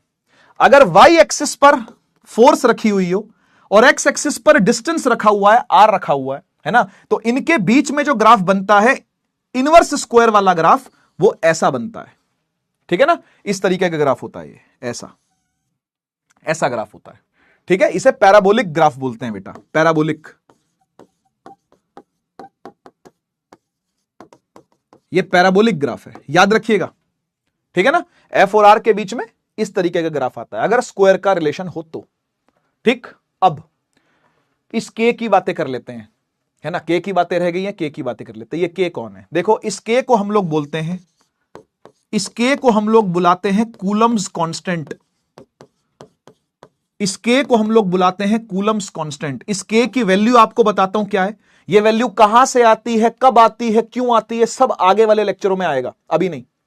अभी बात नहीं करेंगे, आगे करेंगे बात, ठीक है ना। अभी के लिए इतना ही समझो बस कि कूलम्स कांस्टेंट की वैल्यू होती है 9 इंटू 10⁹। जैसे इस जी की वैल्यू क्या थी, इस कैपिटल जी की वैल्यू क्या थी, याद है? 6.67 इंटू 10⁻11। नहीं भी याद है तो भी कोई बात नहीं, यह वैल्यू आपको ध्यान में रखनी है। 9 इंटू 10⁹ क्या बोलते हैं इसको? Coulomb's constant. छोटा के है ये, बड़ा के नहीं है। कर्सिव, कर्सिव में बनता है छोटा के। बड़े के, बड़ा के भी होता है, उसका नाम कुछ और है, ठीक है। बड़े के की बारी भी आएगी, उसका नाम कुछ और है। इसको छोटा के या कर्सिव लिखा हुआ के होता है। कूलम्स कांस्टेंट इसका नाम है, इसकी वैल्यू है 9 इंटू 10⁹। सही है। अब नेक्स्ट स्टेप है इसका यूनिट निकालना। नेक्स्ट स्टेप है कि आप इसका यूनिट पता करें। कैसे करोगे?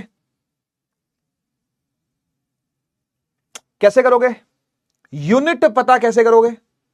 आता है? Units and dimensions, units and measurement नाम का एक चैप्टर पढ़ा था आपने। उसमें अगर कोई एक ऐसा आ गया निकल करके जिसका यूनिट आपको नहीं पता लेकिन बाकियों के पता है, तो क्या करते हो? याद है? याद है क्या करते हैं? मैं याद दिलवाता हूं क्या करते हैं। आजा देख, तू ये बता, ये के जो है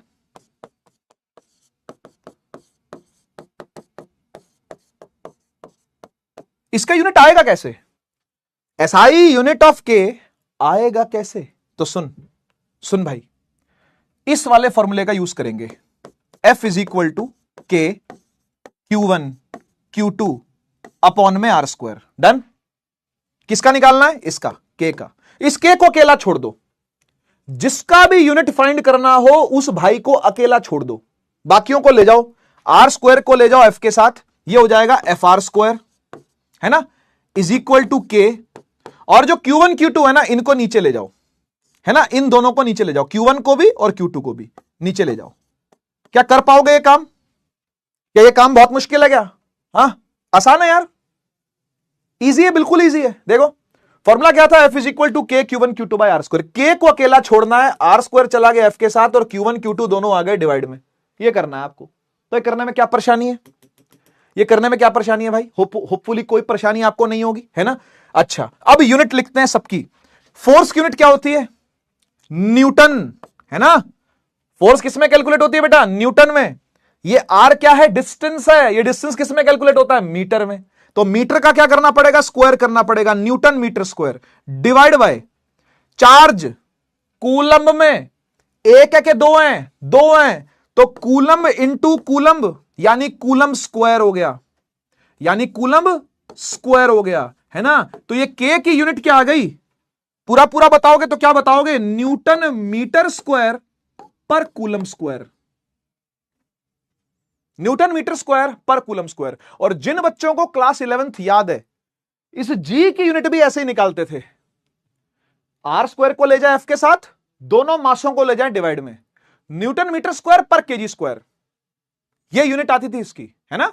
इस जी की यूनिट ऐसे निकालते थे, न्यूटन मीटर स्क्वायर पर केजी स्क्वायर। यहां पर भी सेम कहानी है, एकदम सेम कहानी है।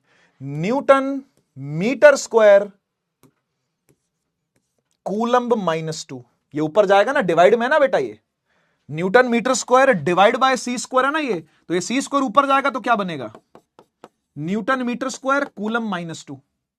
करो हजम इसको, करो हजम इसको, मैं साइड हो रहा हूं। आराम से देख लो पूरी स्लाइड, आराम से पूरे 1 मिनट का टाइम ले लो। लिखना मत कुछ भी, अभी नोट्स बाद में बनाया करो। साथ साथ नोट्स बनाने का जोखिम मत लिया करो, समझ में कम आता है, फिर नोट बनाने पे ज्यादा ध्यान देते हैं बच्चे, ठीक है। ये फिजिक्स है, ये समझने की चीज होती है, ठीक है। नोट्स बनाना ज्यादा इंपॉर्टेंट नहीं है, समझना ज्यादा इंपॉर्टेंट होता है कॉन्सेप्ट्स को, ठीक है। नोट्स बनाना आर द सेकंड प्रायोरिटी, पहली प्रायोरिटी है चीज समझना। तो पहले हजम करो इस चीज को कि क्या है, दिमाग में बैठाओ इस चीज को कि क्या पढ़ा है भी आपने, ठीक है। जल्दी से रिवाइज करो इस पूरी स्लाइड को। 1 मिनट का टाइम दे रहा हूं, 54 है, 55 पे शुरू करेंगे।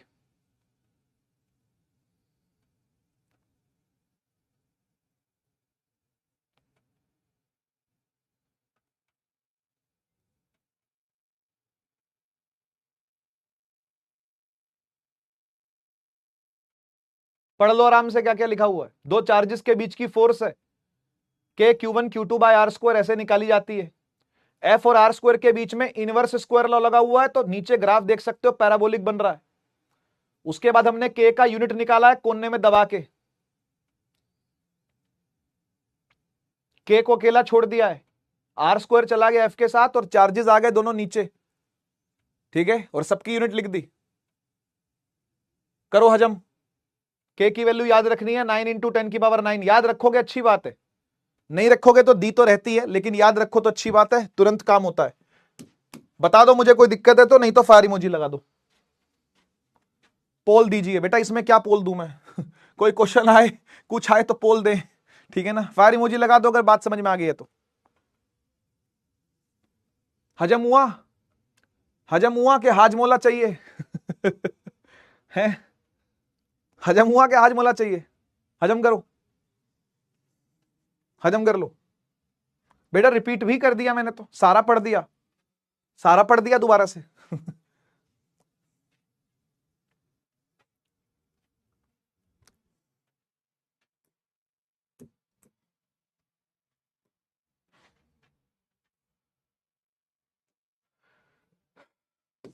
आजा रिपीट करता हूं, आजा आजा आजा रिपीट करता हूं, आजा देख देख सुन।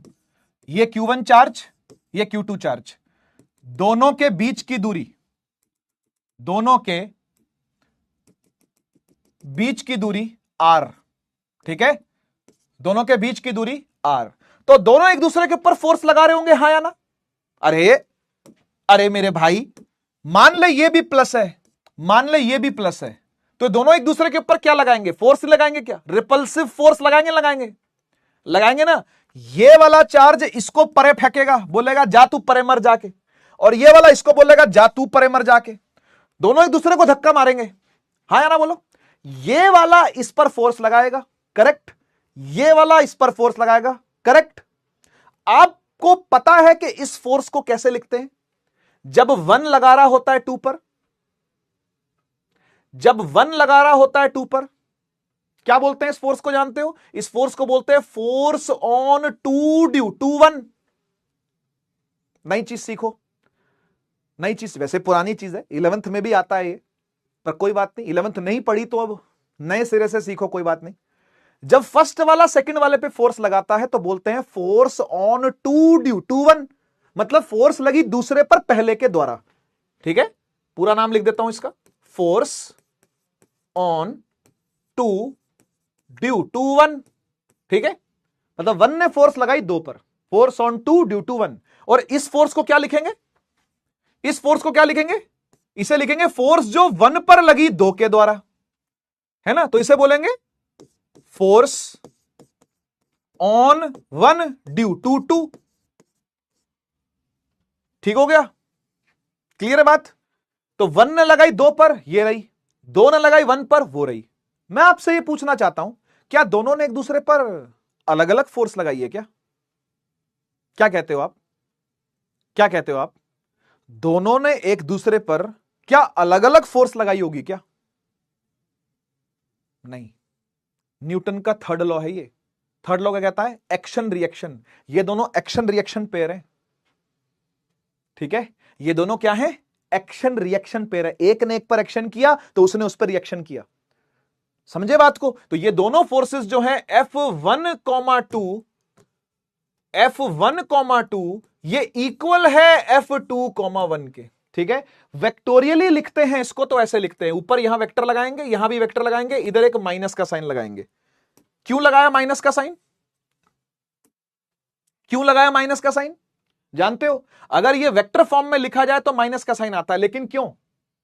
अगर मैग्नीट्यूड फॉर्म में लिखो तो मत लगाना, अगर मैग्नीट्यूड फॉर्म में लिखना हो तो मत लगाओ, मत लगाओ, ठीक है। तरीके हैं बेटा, ये डिनोशन है ये, ठीक है। ये रहा मैग्नीट्यूड, ऐसे लिखते ना मैग्नीट्यूड, है ना, तो मत लगाओ, कोई दिक्कत नहीं है ना। यहां भी मत लगाओ, इधर भी मत लगाओ।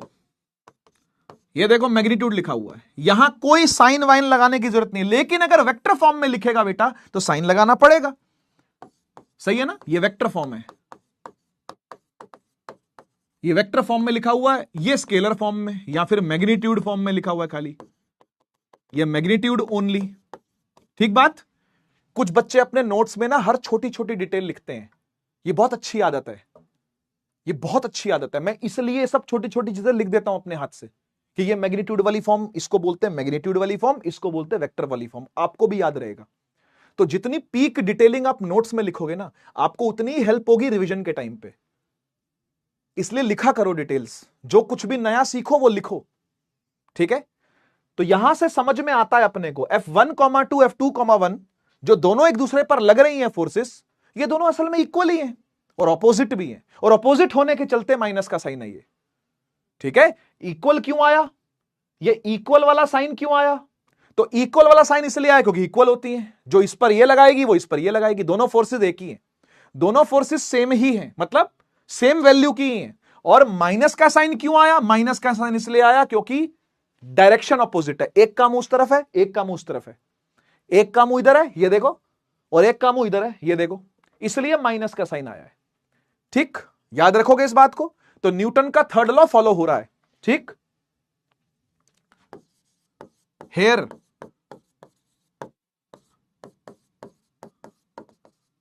The Coulomb's law is validating, यानी वैलिडेशन दे रहा है किसकी? न्यूटन के थर्ड लॉ की।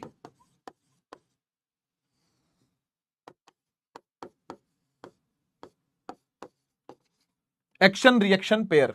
ठीक है, याद रखिएगा ये दोनों एक्शन रिएक्शन पेयर ही हैं। ठीक है। अब चाहे तो सुनिएगा ध्यान से इस बात को, अब चाहे तो आप F1,2 लिखो या फिर आप F2,1 लिखो। अबे हैं तो दोनों इक्वली और हैं तो दोनों कूलम फोर्स ही। चाहे बात इसकी करूं चाहे बात इसकी करूं, फर्क क्या है? कोई फर्क नहीं है। मेरी बात को ध्यान से समझना, क्योंकि दोनों इक्वल ही तो हैं। अरे हाँ या ना, दोनों इक्वल है कि नहीं? ये दोनों फोर्सेस इक्वल है कि नहीं? है ना। तो जब दोनों फोर्सेस इक्वल हैं तो मैं उसी फोर्स की तो बात कर रहा हूं, और उसी फोर्स को तो बोल रहा हूं कि Q1 Q2 अपॉन में R²। तो ये एक ही बात है बेटा, पूरा ये पूरी एक ही कहानी है। समझना बात को, समझना बात को। चाहे मैं इसका मैग्नीट्यूड निकालूं, मुझे तो भी यही फॉर्मूला लगाना पड़ेगा। मैं चाहे इसका मैग्नीट्यूड निकालूं, मुझे तब भी यही फॉर्मूला लगाना पड़ेगा। ये फॉर्मूला दोनों का है, ये फॉर्मूला दोनों का है। समझे बात को? Q1 Q2 बाय R² जो कूलम साहब ने दिया था, वो इसका भी आंसर है और वो इसका भी आंसर है। क्लियर करिए इस बात को आप, क्लियर करिए इस बात को आप। ठीक है। न्यूटन का थर्ड लॉ लग रहा है, दोनों इक्वल है, दोनों अपोजिट है। वेक्टर फॉर्म में ऐसा लिखते हैं, स्केलर फॉर्म में या मैग्नीट्यूड फॉर्म में ऐसा लिखते हैं। तो थर्ड लॉ यहां पे लगता दिख रहा है अपने को, इसलिए हम बोलेंगे कि भाई थर्ड लॉ भी है। कूलम्स लॉ अपने आप में वैलिडेट कर रहा है थर्ड लॉ को, करता ही है। ठीक है। और दोनों का ही आंसर क्या है? दोनों फोर्सेस F ही हैं। कल को आप इसको भी F बोल सकते हो, इसको भी F बोल सकते हो, और उसका value Q1 Q2 bye R² है। K की वैल्यू क्या है? 9 × 10⁹ 9 × 10⁹ न्यूटन मीटर स्क्वायर पर coulomb square, newton metre square पर coulomb square, newton metre square per. दोहराओ मेरे पीछे, मैं 3 बार दोहरा चुका हूं, मुंह से निकाल। हां तू 12वीं में तो क्या हुआ, छोटा था तो A फॉर एप्पल बोलता था ना मुंह से, या बस लिख देता था A फॉर एप्पल, लिख लिया। B फॉर बॉल, हाँ लिखता बोलता था ना, तो बोल, अभी भी बोल बोल के याद होती हैं चीजें, बोला कर। आदत छोड़ दी तूने बोलने की, बोल बोल न्यूटन मीटर स्क्वायर पर कूलम स्क्वायर, बोल, मुंह से बोल के पढ़। इतना जोर से बोल के घर वालों को लगे पढ़ रहा है, बकैती नहीं कर रहा, टाइम पास नहीं कर रहा खाली ऑनलाइन क्लास में। बोल, मुंह से बोल, न्यूटन मीटर स्क्वायर पर कूलम स्क्वायर, बोल, चिल्ला के बोल, न्यूटन मीटर स्क्वायर पर कूलम स्क्वायर। किसकी यूनिट है? इसके की।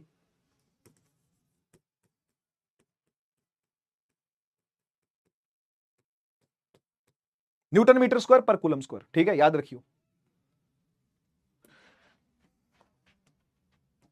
हां, अब ये जो कूलम्स फोर्स आपने पढ़ी, या जो कूलम्स लॉ आपने पढ़ा, अब ये कुछ स्पेसिफिक जगह पर ही अप्लाई होता है। सर ये सब जगह ना ना ना ना, सब जगह अप्लाई नहीं होता। ये इसकी कुछ लिमिटेशंस हैं, इसकी कुछ प्रॉपर्टीज हैं।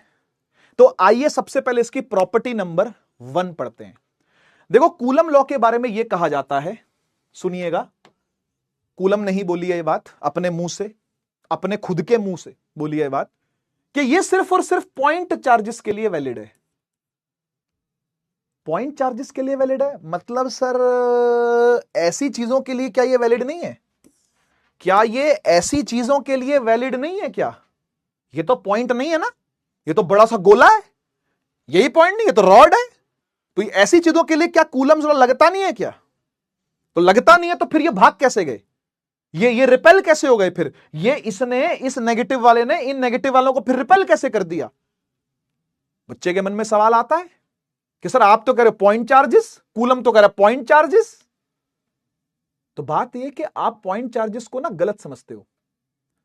आपको लगता है कि नहीं ये पॉइंट चार्ज नहीं है, मैं कह रहा हूं ये पॉइंट चार्ज है। गोला है सर, गोला है, गोला है सर, पॉइंट चार्ज नहीं है सर, आप चश्मे का नंबर ठीक कराइए। चुप, सुन बात को ध्यान से। ये रॉड भी पॉइंट चार्ज है, ये गोला भी पॉइंट चार्ज है।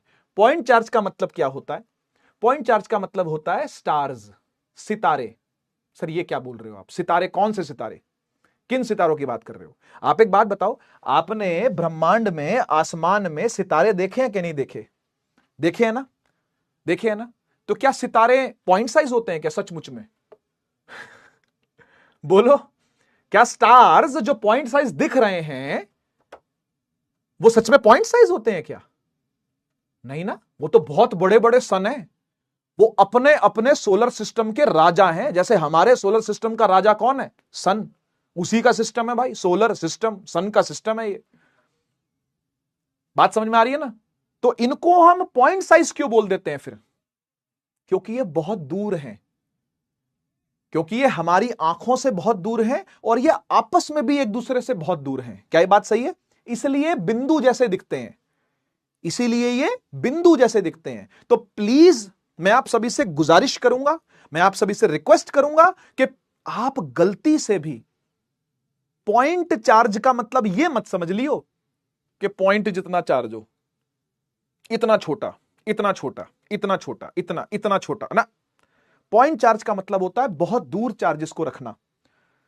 समझे बात को? तो कूलम्स लॉ के बारे में यह कहा जाता है कि अगर आपको यह फॉर्मूला लगाना है F = K Q1 Q2 by R², और इसका आंसर अगर आपको ठीक ठीक पाना है, ऐसा नहीं कि आंसर गलत आ जाएगा, थोड़ा वेरी कर सकता है बाकियों के लिए। अगर बड़ी बॉडीज हो और बहुत पास रखी हो तो यह वेरी कर जाता है इसका आंसर। इसलिए कूलम ने बोला देख भाई मेरा फॉर्मूला लगाओ, खुशी से लगाओ, बिल्कुल मिठाई बांट के लगाओ मेरा फॉर्मूला, लेकिन लगाना ऐसी जगह पर जहां पे चार्जेस एक दूसरे से अच्छी खासी सेपरेशन पर हो। समझे? तो पॉइंट चार्ज उसे कहते हैं जो अच्छी खासी सेपरेशन पर होते हैं एक दूसरे से। ठीक है? इसका मतलब यह नहीं कि गोला पॉइंट चार्ज नहीं है या रॉड पॉइंट चार्ज नहीं है, कल को शीट पढ़ोगे पॉइंट चार्ज नहीं है, कल को वायर पढ़ोगे पॉइंट चार्ज, कल को स्फेयर पढ़ोगे ये सब पॉइंट चार्जेस कंसिडर हो सकते हैं अगर बहुत दूर हैं तो। आया समझ में? तो पॉइंट चार्ज को गलती से भी मिस्टेक में भी मत ये बोल देना कि ये बिंदु जितने होते हैं। बिंदु जितने चार्ज वाली बात नहीं हो रही, बात हो रही है कि अगर ये कोई चार्ज बॉडी है, ये भी कोई चार्ज बॉडी है, तो काफी दूर रखी गई है एक दूसरे से, बस काफी दूर रखी गई है एक दूसरे से, खत्म, इतनी सी बात है। देख क्या लिखा हुआ है, लिखा है when the size of the charge bodies are much smaller than the distance between them. कहानी सारी डिस्टेंस की है, कहानी सारी डिस्टेंस की है, तब उन्हें पॉइंट चार्ज कहते हैं। क्लियर कर लो ये बात, ये मिसकंसेप्शन बच्चों के दिमाग में चली जाती है। क्या लिखा है देखो, स्मॉल है नहीं बट लगते छोटे हैं। तो यही पॉइंट चार्ज का भी सीन है। ये मत समझना बिंदु जैसे चार्ज, सुन के लगता है बिंदु जैसे चार्ज है, बिंदु जैसे चार्ज नहीं है वो, डॉट जैसे चार्ज नहीं है, डॉट साइज के चार्ज नहीं। चार्ज बड़े भी हो सकते हैं पर सेपरेशन बहुत ज्यादा है उनके बीच में। तो कूलम लॉ बहुत अच्छा लगता है, अच्छे से लगता है, बढ़िया रिजल्ट आता है उसका। उसकी वैल्यू पुट करोगे तो, एक्सपेरिमेंट भी करके देखोगे तो रियलिस्टिक आंसर आएगा। कहने का ये मतलब है, समझ गए ना? तो ये मान ले कोई Q1 चार्ज है, ये मान ले कोई Q2 चार्ज है, तो इसका जो साइज है ना, इसकी जो रेडियस है, इसकी रेडियस कैसे बनाऊंगा मैं? ऐसे बनाता हूं, रुक जाओ, ऐसे बनाता हूं। इसकी रेडियस मान लो ये है स्मॉल r, इसकी रेडियस भी मान लो ये है स्मॉल r', ठीक है? और इन दोनों के बीच की दूरी इमेजिन करो मैंने d ले ली, है ना? कुछ भी ले सकते हैं, क्या दिक्कत है? मैंने d ले ली, तो कहता है कि d जो है ना बहुत बहुत बड़ा हो r या r' से। कुछ मैथमेटिकल वाली फील आई? कुछ मैथमेटिकल वाली फील आई, जो जिनको मैथमेटिक्स अच्छी लगती है उनको ये वाली फील ऐसे तुरंत आ गई होगी चुटकियों में कि हां सर समझ में आ गया कि इन दोनों के बीच में इतनी दूरी है, इतनी दूरी है, इतनी दूरी है कि साइज मैटर नहीं करता। इसका साइज मैटर नहीं करता, माने रेडियस मैटर नहीं करती, कितनी बड़ी हो डजंट मैटर, ठीक है ना। इनके बीच में दूरियां इतनी ज्यादा हैं कि फर्क ही नहीं पड़ता, समझ गए ना। तो सेपरेशन ज्यादा, सेपरेशन इज बहुत ज्यादा, सेपरेशन इज हाई, समझ गए ना। जुदाई बहुत ज्यादा है, दोनों के बीच में गैप बहुत ज्यादा है, ठीक है। तो इसको बोलते हैं पॉइंट चार्ज। तो ध्यान रखिएगा, coulomb law is valid for point charges, ऐसा बोल दिया जाता है, लेकिन मीनिंग बच्चों को नहीं पता होता पॉइंट चार्ज का, ठीक है ना। तो ध्यान रखना पॉइंट चार्ज का मीनिंग क्या होता है। आगे चलते हैं, और प्रॉपर्टी सुनो क्या है। नंबर 2 कह रहा है two charges exert equal and opposite force on each other. कौन नहीं जानता ये बात? तुम में से कौन नहीं जानता ये बात? सब जानते हो ना कि दो चार्जेस एक दूसरे पर इक्वल एंड ऑपोजिट फोर्स लगाते हैं, यानी न्यूटन का थर्ड लॉ। देख लिखा हुआ, they form action reaction pair, follow Newton third law. सारी बात लिख के लाया हूं, बस तू अपने पास नोट जरूर कर लियो बेटा, है ना। मैं तो सारी बात नोट करके लाया हूं, कृपया तू भी सारी बात अपने नोट्स में नोट कर लियो, ठीक है। दो चार्जेस इक्वल अपोजिट फोर्स लगाते हैं, हां लगाते हैं, तो इसका मतलब वो क्या है? इसका मतलब एक्शन रिएक्शन पेयर बनाने वाले हैं, यानी न्यूटन का थर्ड लॉ लग रहा है। ये बातें हमने कर ली है, ठीक है। आगे सुन, थर्ड प्रॉपर्टी, थर्ड प्रॉपर्टी। उसके बाद मैं सारी प्रॉपर्टी बताने के बाद एक बार चैट ऑन करूंगा, फिर आपसे बात करता हूं, ठीक है। सुनते जाइएगा। ये तो डन है ना, सेकंड वाली तो डन है ना। तीसरे पे चलते हैं। कह रहा है Coulomb's force is a central force. Central force या सेंट्रिक फोर्स का मतलब क्या होता है? इसका मतलब होता है कि हमेशा टुवर्ड्स, जैसे मान लो, कैसे समझाऊं इस चीज को, देखो इसका मतलब क्या है। इसका मतलब यह है कि देखो मान लो ये कोई बॉडी है, ठीक है, Q1, या ये कोई बॉडी है Q2, ठीक है। सपोज करना ये प्लस है, ये माइनस है, ठीक है ना। तो ये एक दूसरे पर कैसे लगाएंगी फोर्स पता है? ऐसे, इस लाइन के अलोंग। ये लाइन दिखी आपको? इस लाइन के अलोंग लगाते हैं फोर्स हमेशा। जैसे ये प्लस है, ये माइनस है, तो प्लस वाला माइनस को क्या करेगा? बोलेगा मेरे पास आ जा। माइनस वाला प्लस को क्या बोलेगा? मेरे पास आ जा, है ना। तो ऐसा समझो कि सेंट्रिक फोर्स लग रही है, सेंटर की तरफ लग रही है एक दूसरे के, है ना। सेंटर से सेंटर की फोर्स है ये, ठीक है ना। सेंटर से सेंटर की फोर्स है ये। लिखा हुआ देखो, the act along the line joining the centres of the two bodies. ये बात कोई नई नहीं है, मैं आपको बताऊं। ये जो थर्ड वाली प्रॉपर्टी है ना, ये कोई नई नहीं है। ग्रेविटेशनल फोर्स भी ऐसी ही होती है ना। ग्रेविटेशनल फोर्स भी ऐसी ही होती है, वो भी सेंटर की तरफ ही बोलती है लगने के लिए, बस वो अट्रैक्टिव ही होती है। ये तो रिपल्सिव भी है ना, ये तो ऐसी भी है ना भाई, है ना। ये तो ऐसी भी है ना, ये देखो, ये देखो, ये प्लस Q1, ये प्लस Q2, है ना। और ये देख, इस लाइन के अलोंग ही लगेगी।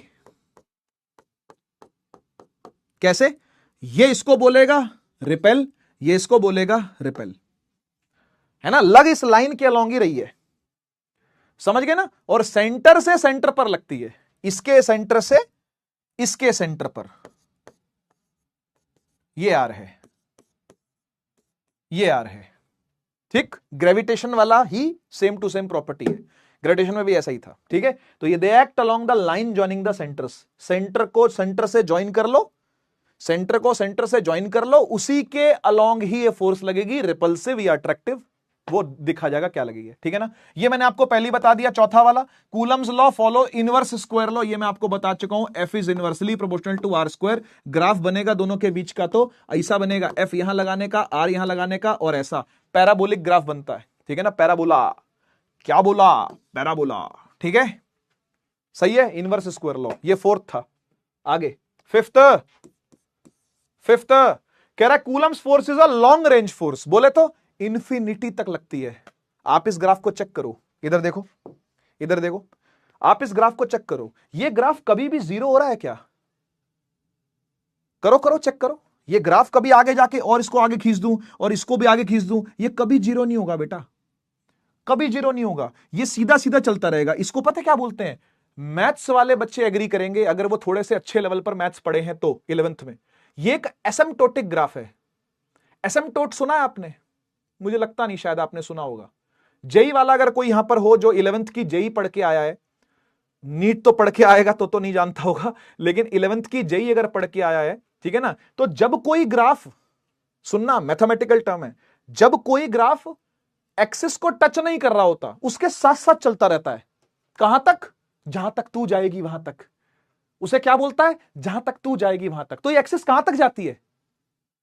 बोलो, ये एक्सिस कहां तक, एक्स एक्सिस है ना, ये कहां तक जाती है? इंफिनिटी तक। तो ये ग्राफ कहता है जहां तक तू जाएगी तेरे साथ साथ चलूंगा। तो जहां तक ये जाएगी साथ साथ ग्राफ चलता है। इसको बोलते हैं एसिम्प्टोटिक ग्राफ। एसिम्प्टोट, एसिम्प्टोटिक, शायद पी भी आता है एक बीच, एमपी है शायद, ठीक है, देख लेना मतलब क्या एसिम्प्टोट। एसिम्प्टोट का मतलब होता है कि ग्राफ जो है वो इंफिनिटी तक जाता रहेगा, कभी छुएगा नहीं, छुएगा नहीं तो कभी जीरो नहीं होगा। तो ये फोर्स कभी भी जीरो नहीं होती, सिर्फ इंफिनिटी तक जाकर के फिर जीरो कर दोगे आप इसको, है ना। तो टेंस टू इंफिनिटी पर जाकर ये जीरो होगी, ठीक है। तो मैं यहां लिख देता हूं इस बात को, एसिम्प्टोटिक ग्राफ है ये, विच मीन्स आर कभी भी इंफिनिटी हुआ तब जाकर के आप बोलोगे कि फोर्स क्या हो गई है? जीरो हो गई है। अदरवाइज ये फोर्स जीरो नहीं होती, ये बड़ी लॉन्ग रेंज फोर्स है। यही बात यहां लिखी हुई है, यही बात यहां लिखी हुई है कि Coulomb's force is a long range force. Infinity पर जाकर के, जब आर टेंड्स टू इंफिनिटी होता है तब ये फोर्स जाकर के जीरो होती है, ठीक है ना। मुझे नहीं लगता कि 11th में आप ये चीज पढ़ के आए होगे, मैथ्स के अंदर ही आता है ये एसिम्प्टोट। तो अगर जेई लेवल पर आपने प्रिपरेशन करी हो तब आपने शायद इसके बारे में सुना हो, ठीक है। और नहीं सुना तो मैंने आपको सुना दिया कि एसिम्प्टोटिक का मतलब होता है वो नेचर कि इंफिनिटी तक जाएगा तो जाकर के वहां तक चलेगी, ठीक है ना। जिथे जाएगा जावांगे तेरे नाल पागला, जहां तक तू जाएगा वहां तक जाएंगे, ठीक है ना। तो जहां तक एक्सिस जाएगी वहां तक ये ग्राफ जाता जाएगा, क्लियर है। इंफिनिटी तक अगर ये एक्सिस जाएगी तो वहां तक ये ग्राफ जाएगा, फिर बोलेगा हां जी आर इंफिनिटी जाकर के एफ जीरो हो जाएगा, समझ गए ना, नहीं तो जीरो नहीं होगा, ठीक है। तो लॉन्ग रेंज फोर्स है, बहुत लंबी फोर्स है ये, ठीक है। चलो एग्जाम्पल भी देता हूं इस चीज का। इमेजिन करो कि दो चार्ज हैं, एक ये, ठीक है। मेरे दो हाथों में एक एक चार्ज है, एक ये, ठीक है, दोनों चार्ज बॉडीज हैं। क्या ये एक दूसरे पर रिपल्शन लगाएंगी? क्या मान लो ये भी पॉजिटिव है, ये भी पॉजिटिव है, प्लस प्लस है दोनों, है ना। रिपल्शन लगाएगी ना, तो रिपल्शन लगा रही है, दूर जा रही है। अब भी लगाएगी क्या? हाँ, दूर जाएगी। अब भी लगाएगी क्या? हाँ। अब भी लगाएगी? हाँ। अब भी कहां तक लगाएगी? कहां तक लगेगी ये फोर्स? कहां तक? लॉन्ग रेंज है तो कहां तक लगेगी? इंफिनिटी तक लगेगी। यही समझाना चाह रहा हूं मैं। F इज इक्वल टू के Q1 Q2 bye are square में अगर आप चाहते हो कि ये फोर्स जीरो हो जाए तो तू आर को इंफिनिटी रखेगा तभी ना जीरो होगी। सोचना यार, जब आर इंफिनिटी हो जाएगा तभी ना ये फोर्स जीरो होगी। तो बात समझ में आई क्या? आई होप समझ में आई हो, ठीक है।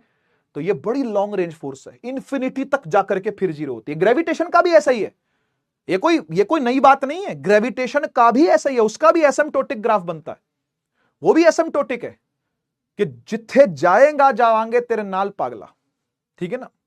तो चलता जाएगा इंफिनिटी तक चलता जाएगा ग्राफ, ठीक है ना। तब जाकर के फोर्स आपको जीरो मिलेगी। तो R if tends to infinity then force will be zero, ये कहानी है, ठीक है। अच्छा, न्यूक्लियर डायमेंशन की बात भी चलो कर लेता हूं। देखो ऐसा है, माना कि कूलम्स फोर्स जो है वो बहुत दूर तक जाती है, बहुत दूर तक लगती है। कहां तक? इंफिनिटी तक लगती है। हां, यह बात सही है कि मरती जाएगी वो फोर्स, मतलब वो फोर्स धीरे धीरे कम कम कम कम कम कम कम होती जाएगी, लेकिन जीरो इंफिनिटी पे ही होगी। अगर आप बोलो जीरो कहां होगी तो मैं तो इंफिनिटी बोलूंगा, टेक्निकली तो इंफिनिटी बोलना चाहिए। अब बात ये हो रही है कि ठीक है, लॉन्ग रेंज की बात तो हमने कर ली, अब बता शॉर्ट रेंज पर यह फोर्स कब तक लगेगी? तो इसका जवाब दिया कूलम ने, बोला अगर न्यूक्लियर डिस्टेंस पर नहीं आते हो तब तक यह फोर्स काम करेगी। बोले न्यूक्लियर डिस्टेंस क्या होता है? न्यूक्लियर डिस्टेंस का मतलब होता है कि न्यूक्लियस के भी अंदर घुस गए। कौन घुसता है न्यूक्लियस के अंदर? कौन रहता है एटम के न्यूक्लियस में? कौन कौन है? न्यूट्रॉन है और प्रोटॉन्स हैं। तो प्रोटॉन प्रोटॉन आपस में प्लस प्लस रिपल्शन नहीं करते होंगे क्या? सोचो सोचो सोचो, बताओ बताओ बताओ बताओ। ये एक एटम रहा, ये इलेक्ट्रॉन है, मार गोली इलेक्ट्रॉन को। सिर्फ न्यूक्लियस की बात कर, क्या इस न्यूक्लियस में प्रोटॉन्स हैं या नहीं है ना? तो ये प्रोटॉन प्रोटॉन एक दूसरे को रिपेल करते होंगे कि नहीं करते होंगे? हाँ या ना? क्या लगता है तुझे? बोल। ये प्रोटॉन प्रोटॉन एक दूसरे को रिपेल करते होंगे कि नहीं करते होंगे? बच्चे कह रहे हैं हां करते हैं, बिल्कुल करते होंगे। आंसर है नहीं करते। आंसर है कि ये दोनों प्यार करते हैं एक दूसरे से। यस, न्यूक्लियर डिस्टेंस पे आने के बाद, अब ये नेचर है भाई इसका। अब मुझसे क्यों का जवाब मत पूछना, अब ये मत बोलना क्यों क्यों ऐसा क्यों, बता रहा हूं सुन लो। नेचर क्या कहता है ये सुन लो। नेचर ये कहता है कि कूलम्बिक फोर्स यानी कूलम्स फोर्स न्यूक्लियर डिस्टेंस पे आने के बाद नहीं लगती, हाथ जोड़ देती है। अब मैं और नहीं लग सकती, सॉरी, रिजाइन करके चली जाती है। हाँ, रिजाइन देके निकल जाती है कंपनी से बाहर, bye bye tata bye bye. क्योंकि अब दोनों के बीच में आती है nuclear force, and nuclear force is always attractive. तो आपको पता है, एक प्रोटॉन और एक प्रोटॉन, मतलब ये बड़ी अजीब बात है। देखो, समझने में और हजम करने में समय लगेगा, समझने में और हजम करने में समय लगेगा, लेकिन वो समय लगाएंगे हम। समय लगता है तो समय लगाना पड़ेगा। किसी चीज को हजम करने में जितना टाइम लगता है वो लगेगा ही लगेगा। आप एक साथ 10 रोटियां खा सकते हो क्या? नहीं। तो बैकलॉग कैसे पूरा कर लेते हो आप? नहीं घुसता है वो उतना दिमाग में, बात समझो। और ये 10th क्लास नहीं है कि भाई मैराथन देखिए और नंबर आ जाएंगे, नहीं आते हैं नंबर। 11th की मैराथन देखी होगी आप में से बहुत सारे बच्चों ने, मैंने पढ़ाया था। मैंने मिड टर्म मैराथन भी लिया, मैंने एंड टर्म भी लिए। रिवाइज तक नहीं हो पाता है मैराथन में। सच्चाई बता रहा हूं आपको मैराथन की। मैं कोई भी कितनी भी मैराथन ले रहा हो, चाहे कितने ही बच्चे, लाख, 1.5 लाख, 2 लाख, 4 लाख, 5 लाख बच्चे बैठा करके वो पढ़ा रहा हो, तो मुझे बात पता है ना कि 11वीं 12वीं के अंदर रिवाइज तक नहीं हो पाता है मैराथन में। बस वो भोकाली है, वो भोकाल बनाने के लिए, खौफ बनाने के लिए, बस, और कुछ नहीं है। ठीक है ना? तो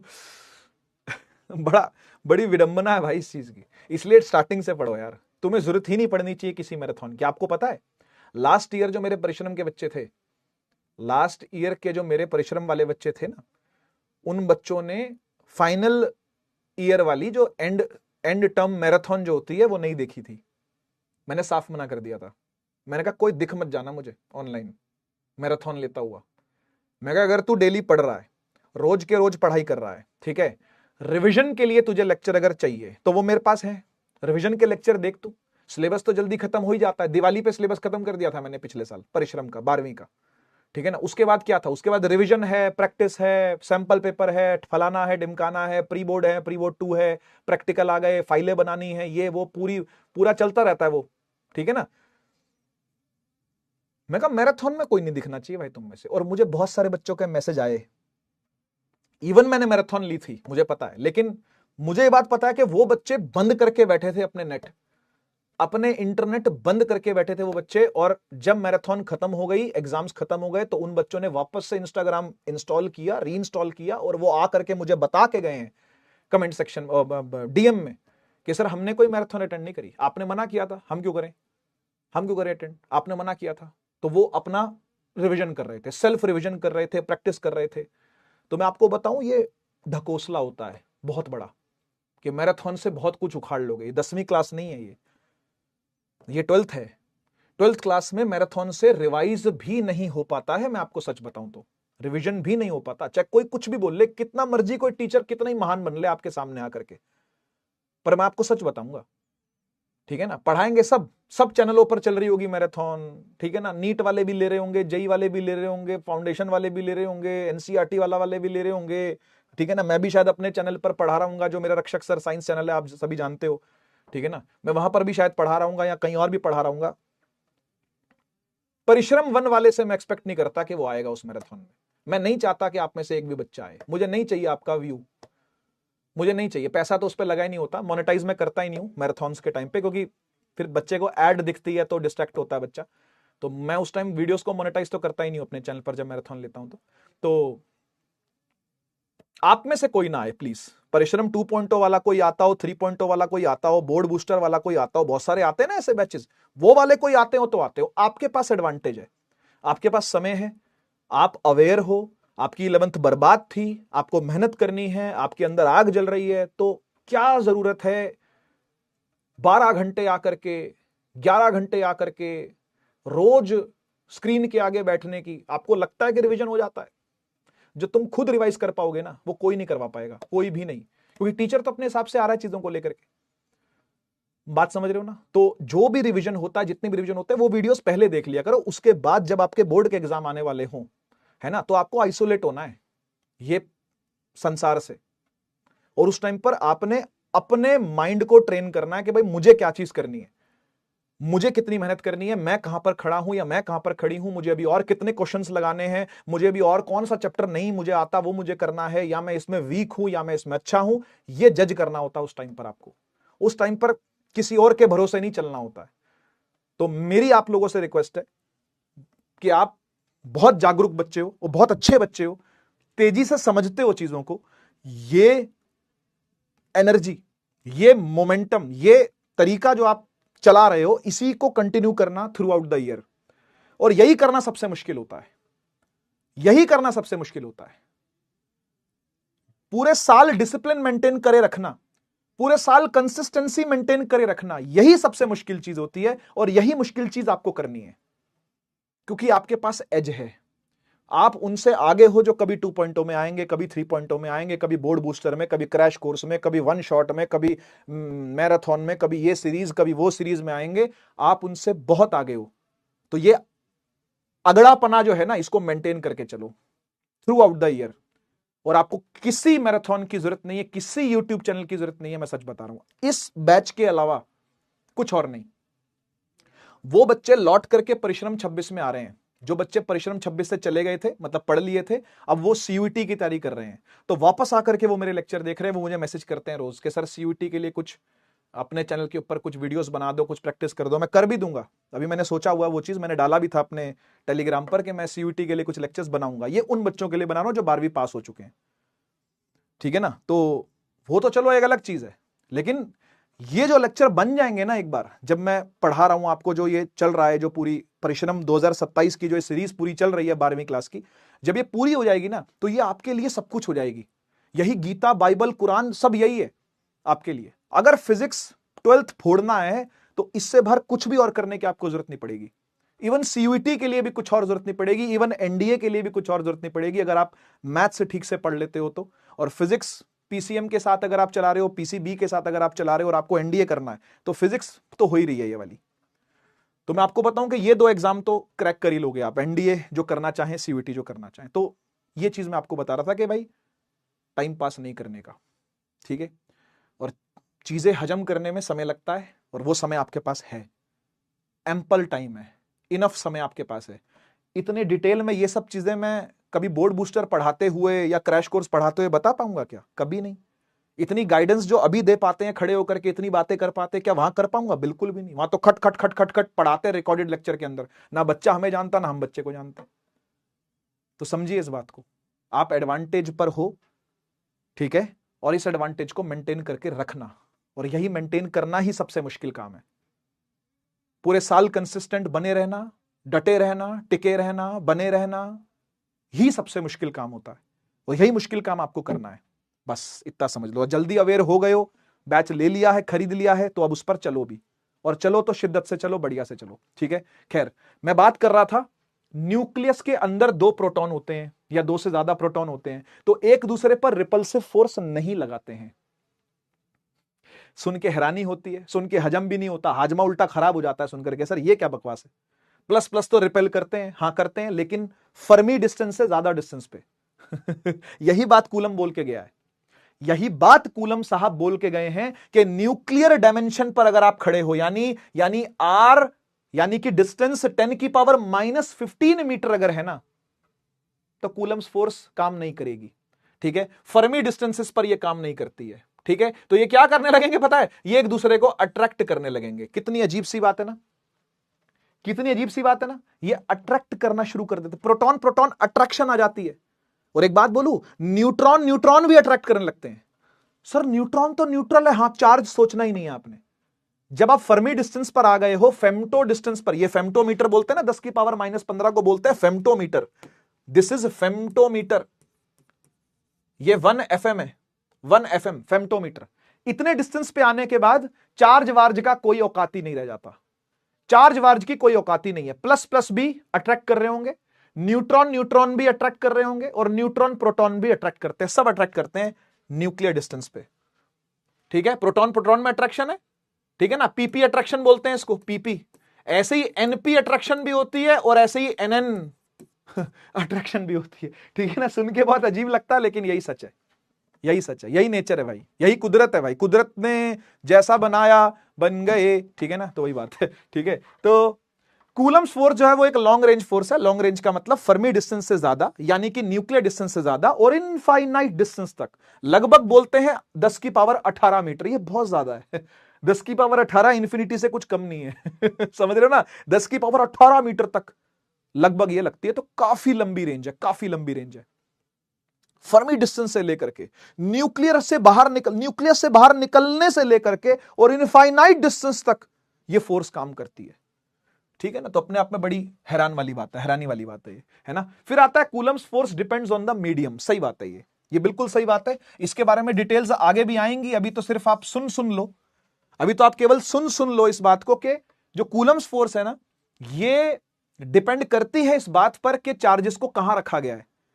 अगर आप दो चार्जेस को हवा में पकड़े हुए हो, इमेजिन करो एक चार्ज मेरे इस हाथ में, एक चार्ज मेरे इस हाथ में, तो इनके बीच में कुछ फोर्स लग रही होगी ना। अरे बोलो ना यार, लग रही होगी ना। अब मैं यही दो हाथ लेके मान लो पानी में चला जाऊं, यही दो हाथ लेके मैं कहां चला जाऊं, पानी में चला जाऊं, तो ये फोर्स कुछ कम हो जाएगी, ये फोर्स कुछ कम हो जाएगी। मीडियम चेंज करने से ये फोर्स पर असर पड़ता है। कम या कम ही होती है वैसे, मोस्टली वैक्यूम में सबसे ज्यादा होती है ये। ठीक है ना, जबकि ग्रेविटेशनल फोर्स के साथ ऐसा नहीं है। ग्रेविटेशनल फोर्स जो है वो मीडियम इंडिपेंडेंट है। आप याद करो थोड़ी सी 11th अगर आपको याद आती हो तो, थोड़ी सी 11th यादों की बारात अगर आपको आ रही हो तो याद करो ये थोड़ा सा कि ग्रेविटेशनल फोर्स के साथ ऐसा नहीं था। ग्रेविटेशनल फोर्स पानी में ले जाओ दो मासेस को तो भी वही रहेगी, वैक्यूम में ले जाओ तो भी वही रहेगी, एयर में ले जाओ तो भी वही रहेगी, केरोसिन में ले जाओ तो भी वही रहेगी, किसी भी मीडियम में ले जाओ, ग्रेविटेशनल फोर्स पे कोई असर नहीं आता, कूलम्स फोर्स पर असर आता। ठीक है, क्या असर आता, कितना असर आता, वो सब फ्यूचर में देखेंगे। ठीक है, अच्छा, फिर आती है सेवंथ चीज, Coulomb's force is a conservative force. अब ये कंजर्वेटिव फोर्स की कहानी जो है ये वर्क डन से जुड़ी हुई है, पोटेंशियल एनर्जी से जुड़ी हुई है। तो इसकी डिटेल्स हम लोग सेकंड चैप्टर में देंगे आपको, जब सेकंड चैप्टर स्टार्ट करूंगा। ठीक है, जब दूसरा चैप्टर जो आपका है ना पोटेंशियल एंड कैपेसिटेंस, वो जब स्टार्ट करूंगा ना, तो स्टार्टिंग में आपको पहला लेक्चर दूंगा यादों की बारात। उस यादों की बारात में हम लोग वर्क डन पर बात करेंगे, हम कंजर्वेटिव फोर्स पर बात करेंगे, हम नॉन कंजर्वेटिव फोर्स पर बात करेंगे, हम पोटेंशियल एनर्जी के चेंज पर और पोटेंशियल एनर्जी पर बात करेंगे। इन सब के बारे में बातें होंगी। ठीक है ना, अभी के लिए आप बस इसको नोट कर लो कि कूलम्स फोर्स एक कंजर्वेटिव फोर्स है। अच्छा, जिन बच्चों को याद है ये सब चीजें, जिन बच्चों को यादों की बारात की जरूरत नहीं है, मैं उनको समझा देता हूं। जिनको जरूरत है मैं समझ गया, मुझे पता है। वर्क पावर एनर्जी नाम का चैप्टर था 11th क्लास में, वहां पर ये बातें होती हैं। ये बातें रिपीट होंगी अब चैप्टर 2 में, वहां पर आपको इसका कंजर्वेटिव नेचर देखने को मिलेगा कि work done against these forces does not depend on path, या जो भी है, जो भी कहानी है वो सब आपको सेकंड चैप्टर में जाके मिलेगी जब यादों की बारात दूंगा तो। लेकिन जिन बच्चों को याद है उनको मैं बता देता हूं। देखो, कंजर्वेटिव फोर्स उस फोर्स को बोलते हैं जिसके अगेंस्ट अगर कभी वर्क डन किया जाए तो वो चेंज इन पोटेंशियल एनर्जी के अंदर जाके स्टोर हो जाता है। उदय वाले बच्चों को अब खटक गया होगा, एकदम घंटी बज गई होगी दिमाग में, सर ये बात तो कई बार बोलते थे आप 11th क्लास में। ये बात तो सर आपने उदय बैच में कई बार बोली थी। हाँ बोली थी, बिल्कुल बोली थी, है ना। घंटी बजी क्या? अभी चैट ऑन करके पूछता हूं, घंटी बजी क्या ये वाली बात है? फिर से बोलूं, फिर से बोलता हूं। कंजर्वेटिव फोर्स उस फोर्स को बोलते हैं कि जिसके अगेंस्ट कभी अगर वर्क डन किया जाए तो वो पोटेंशियल एनर्जी के चेंज में जाके स्टोर हो जाता है। वर्क डन ऐसे लिखता था मैं, याद करो, है ना, उदय वाले याद करो। बाकी जिनको याद नहीं है चैप्टर 2 के पहले लेक्चर में पहले दिन बता दूंगा ये वाली बातें, ठीक है ना, क्योंकि अभी यूज नहीं है इसका, तब यूज भी आएगा। अभी सिर्फ उनको बता रहा हूं जिनको याद है। Work done against conservative force जो होती है वो पोटेंशियल एनर्जी के चेंज में जाकर के सीधी सीधी स्टोर होती है। ये कॉन्सेप्ट है पोटेंशियल एनर्जी का। घंटी किस किस को बजी एक बार बताओ मुझे जरा, घंटी किस किस को बजी? घंटी किस किस को बजी? घंटी बजी? घंटी बजी क्या? घंटी बजी क्या? है ना, बाकी सारे सोच रहे हैं कौन सी घंटी, कौन सी घंटी सर, हमें तो कोई घंटी नहीं बजी, हमारा तो घंटा ही बज गया सर, साढ़े 6 हो गए सर, छोड़ दो सर, माफ कर दो सर जी हो गए बस, thank you sir, thank you so much sir, thank you, अब छोड़ दीजिए। ठीक है ना, बाकियों की घंटी नहीं बजी होगी, बाकियों का घंटा बज गया होगा 6:30 का, ठीक है ना, लेकिन जिनके घंटी बजी वो लिख रहे हैं यहाँ पर कि यस बजी, कोई बात नहीं, कोई बात, जिनके नहीं बजी बज जाएगी, जिनके नहीं बजी मेरी ड्यूटी है बजाना, यार क्यों टेंशन ले रहे हो तुम, मैं यादों की बारात लेके आऊंगा ना, सबके लिए लेकर के आऊंगा, वो जिनकी घंटी बज गई उनके लिए भी, जिनकी नहीं बजी उनके लिए भी, ठीक है। डोंट वरी, सबकी बजेगी, मैं बजाऊंगा। ठीक है, आ जाओ। कोई एक आधी प्रॉपर्टी रह गई है तो मैं देख लेता हूं, ठीक है, मेरे हिसाब से तो सारी हो गई है, ठीक है। एक बार लिमिटेशन से सुन लो बस आप, ठीक है, लिमिटेशन सुन लो, लिमिटेशन भी थ्योरी का पार्ट है तो 2-3 पॉइंट है, इसके ज्यादा नहीं है।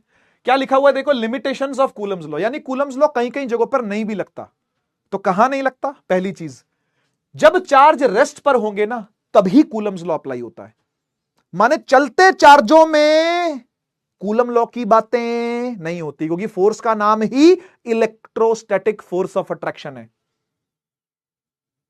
इलेक्ट्रोस्टैटिक, स्टैटिक का मतलब होता है रुके रहना, चार्ज का जमा होना, चार्ज का रुके रहना, तो रेस्ट पर होना चाहिए because it is electrostatic force. अरे हां कि ना, स्टैटिक का मतलब ही रेस्ट होता है बेटा, है ना, है ही इलेक्ट्रोस्टैटिक फोर्स। ठीक है ना, तो चार्ज रेस्ट पर होने चाहिए कूलम लॉ लगाने के लिए।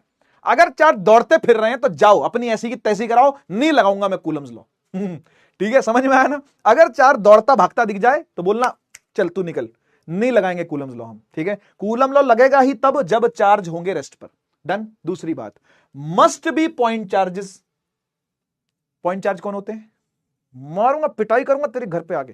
पॉइंट चार्ज कौन होते हैं? बिंदु चार्ज नहीं, पॉइंट चार्ज वो जिनमें डिस्टेंस बहुत ज्यादा हो, जिनका साइज मैटर ना करे, डिस्टेंस इतना ज्यादा हो कि साइज मैटर ना करे, वॉल्यूम मैटर ना करे, रेडियस मैटर ना करे, डायमेंशंस मैटर ना करे, डिस्टेंस इतना ज्यादा है, उन्हें बोलते हैं पॉइंट चार्जेस। समझ गए ना, तो पॉइंट चार्जेस पर ही रखते हैं। और देखो क्या लिखा हुआ है, जो तब से चिल्ला रहा था मैं, separation should be more than nuclear distance, यानी फेम्टोमीटर से ज्यादा, फेम्टोमीटर से ज्यादा। फेम्टोमीटर बोले तो क्या होता है? 1 FM यानी 10⁻⁻15 मीटर, इसे फर्मी भी कहते हैं, फर्मी, 1 फर्मी, है ना, प्यार से फर्मी डिस्टेंस भी कहते हैं, कई सारे नाम है बेटा इसके, फर्मी डिस्टेंस बोलते हैं, न्यूक्लियर डिस्टेंस भी बोलते हैं, फेम्टोमीटर भी, फेम्टोमीटर तो यूनिट ही है, चलो ठीक है ना।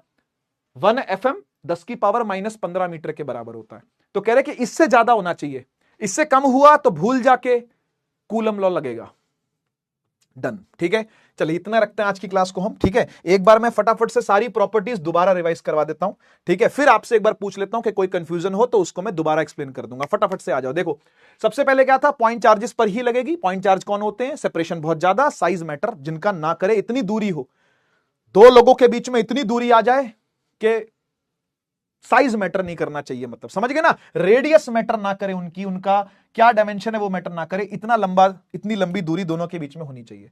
दूसरा था कि दो चार्ज एग्जर्ट करते इक्वल अपोजिट फोर्स, यानी न्यूटन का थर्ड लॉ यहां पे लगता ही लगता है, थर्ड लॉ लगाने वाली बात हो रही है। तीसरा है कूलम लॉ एक सेंट्रल फोर्स है, या सेंट्रिक फोर्स भी बोलते हैं, यानी ये line joining the two charges के अलोंग लगती है, या तो ऐसे या तो ऐसे, ठीक है ना। सेंटर से सेंटर को जोड़ना है, सेंटर से सेंटर को जोड़ना, सेंटर से सेंटर को जोड़ने को सेंट्रल फोर्स या सेंट्रिक फोर्स नाम दिया जाता है। फिर आता number 4, follow inverse square law. Asymptotic graph बनता है, जब तक डिस्टेंस इंफिनिटी नहीं होता तब तक फोर्स जीरो नहीं होगी, कायदा यही बोलता है ना, ग्राफ भी यही बोलता है, कायदा भी यही बोलता है कि भाई ये पैराबोला जो है ये कभी छुएगा नहीं इसको, ये जाएगा इन्फिनिटी तक सीधा सीधा चलता हुआ, ठीक है ना। तो Coulomb's law follow inverse square law, F inversely proportional to R square, distance का स्क्वायर होता है। बढ़िया जी, आगे चलते हैं। फिर आता है कूलम्स लॉ जो है वो लॉन्ग रेंज फोर्स है, तो शुरू कहां से होती है? फर्मी डिस्टेंस से, न्यूक्लियर डिस्टेंस से लेकर के इंफिनिटी तक लगने वाली लॉन्ग रेंज फोर्स है कौन सी? कूलम्स फोर्स, ठीक है।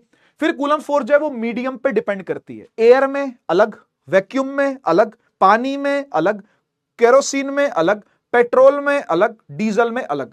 जितने अलग अलग मीडियम होंगे सब में ये फोर्स अलग अलग लगती है। ठीक है, फॉर्मूला क्या रहता है, फिर इसी में मॉडिफिकेशन होती है। बच्चा पूछता सर फॉर्मूला चेंज हो जाएगा क्या? बच्चा पूछता है सर फिर ये फॉर्मूला नहीं रहेगा क्या? असल में ये के चेंज होता रहेगा, बाकी सब वही रहेंगे, चार्ज वही रहेगा, डिस्टेंस वही रहेगा, है ना, फोर्स चेंज होती रहेगी क्योंकि के चेंज हो रहा है। ठीक है, तो जो मीडियम की कहानी है ना, ये के से जुड़ी हुई है। अब ये के कौन है फ्यूचर में देखेंगे। ठीक है, फोर्स का फॉर्मूला तो यही रहेगा, मतलब कूलम्ब की फोर्स तो यही है, बस के जो है वो चेंज होता रहता है। ठीक है, कूलम्ब फोर्स एक कंजर्वेटिव फोर्स है। कंजर्वेटिव फोर्स के अगेंस्ट कभी भी वर्क डन किया जाता है तो वो पोटेंशियल एनर्जी के चेंज में जाके स्टोर होता है, अगेंस्ट करना पड़ता है वर्क डन। अब ये क्या कहानी है, 11th क्लास के वर्क पावर एनर्जी चैप्टर में थी।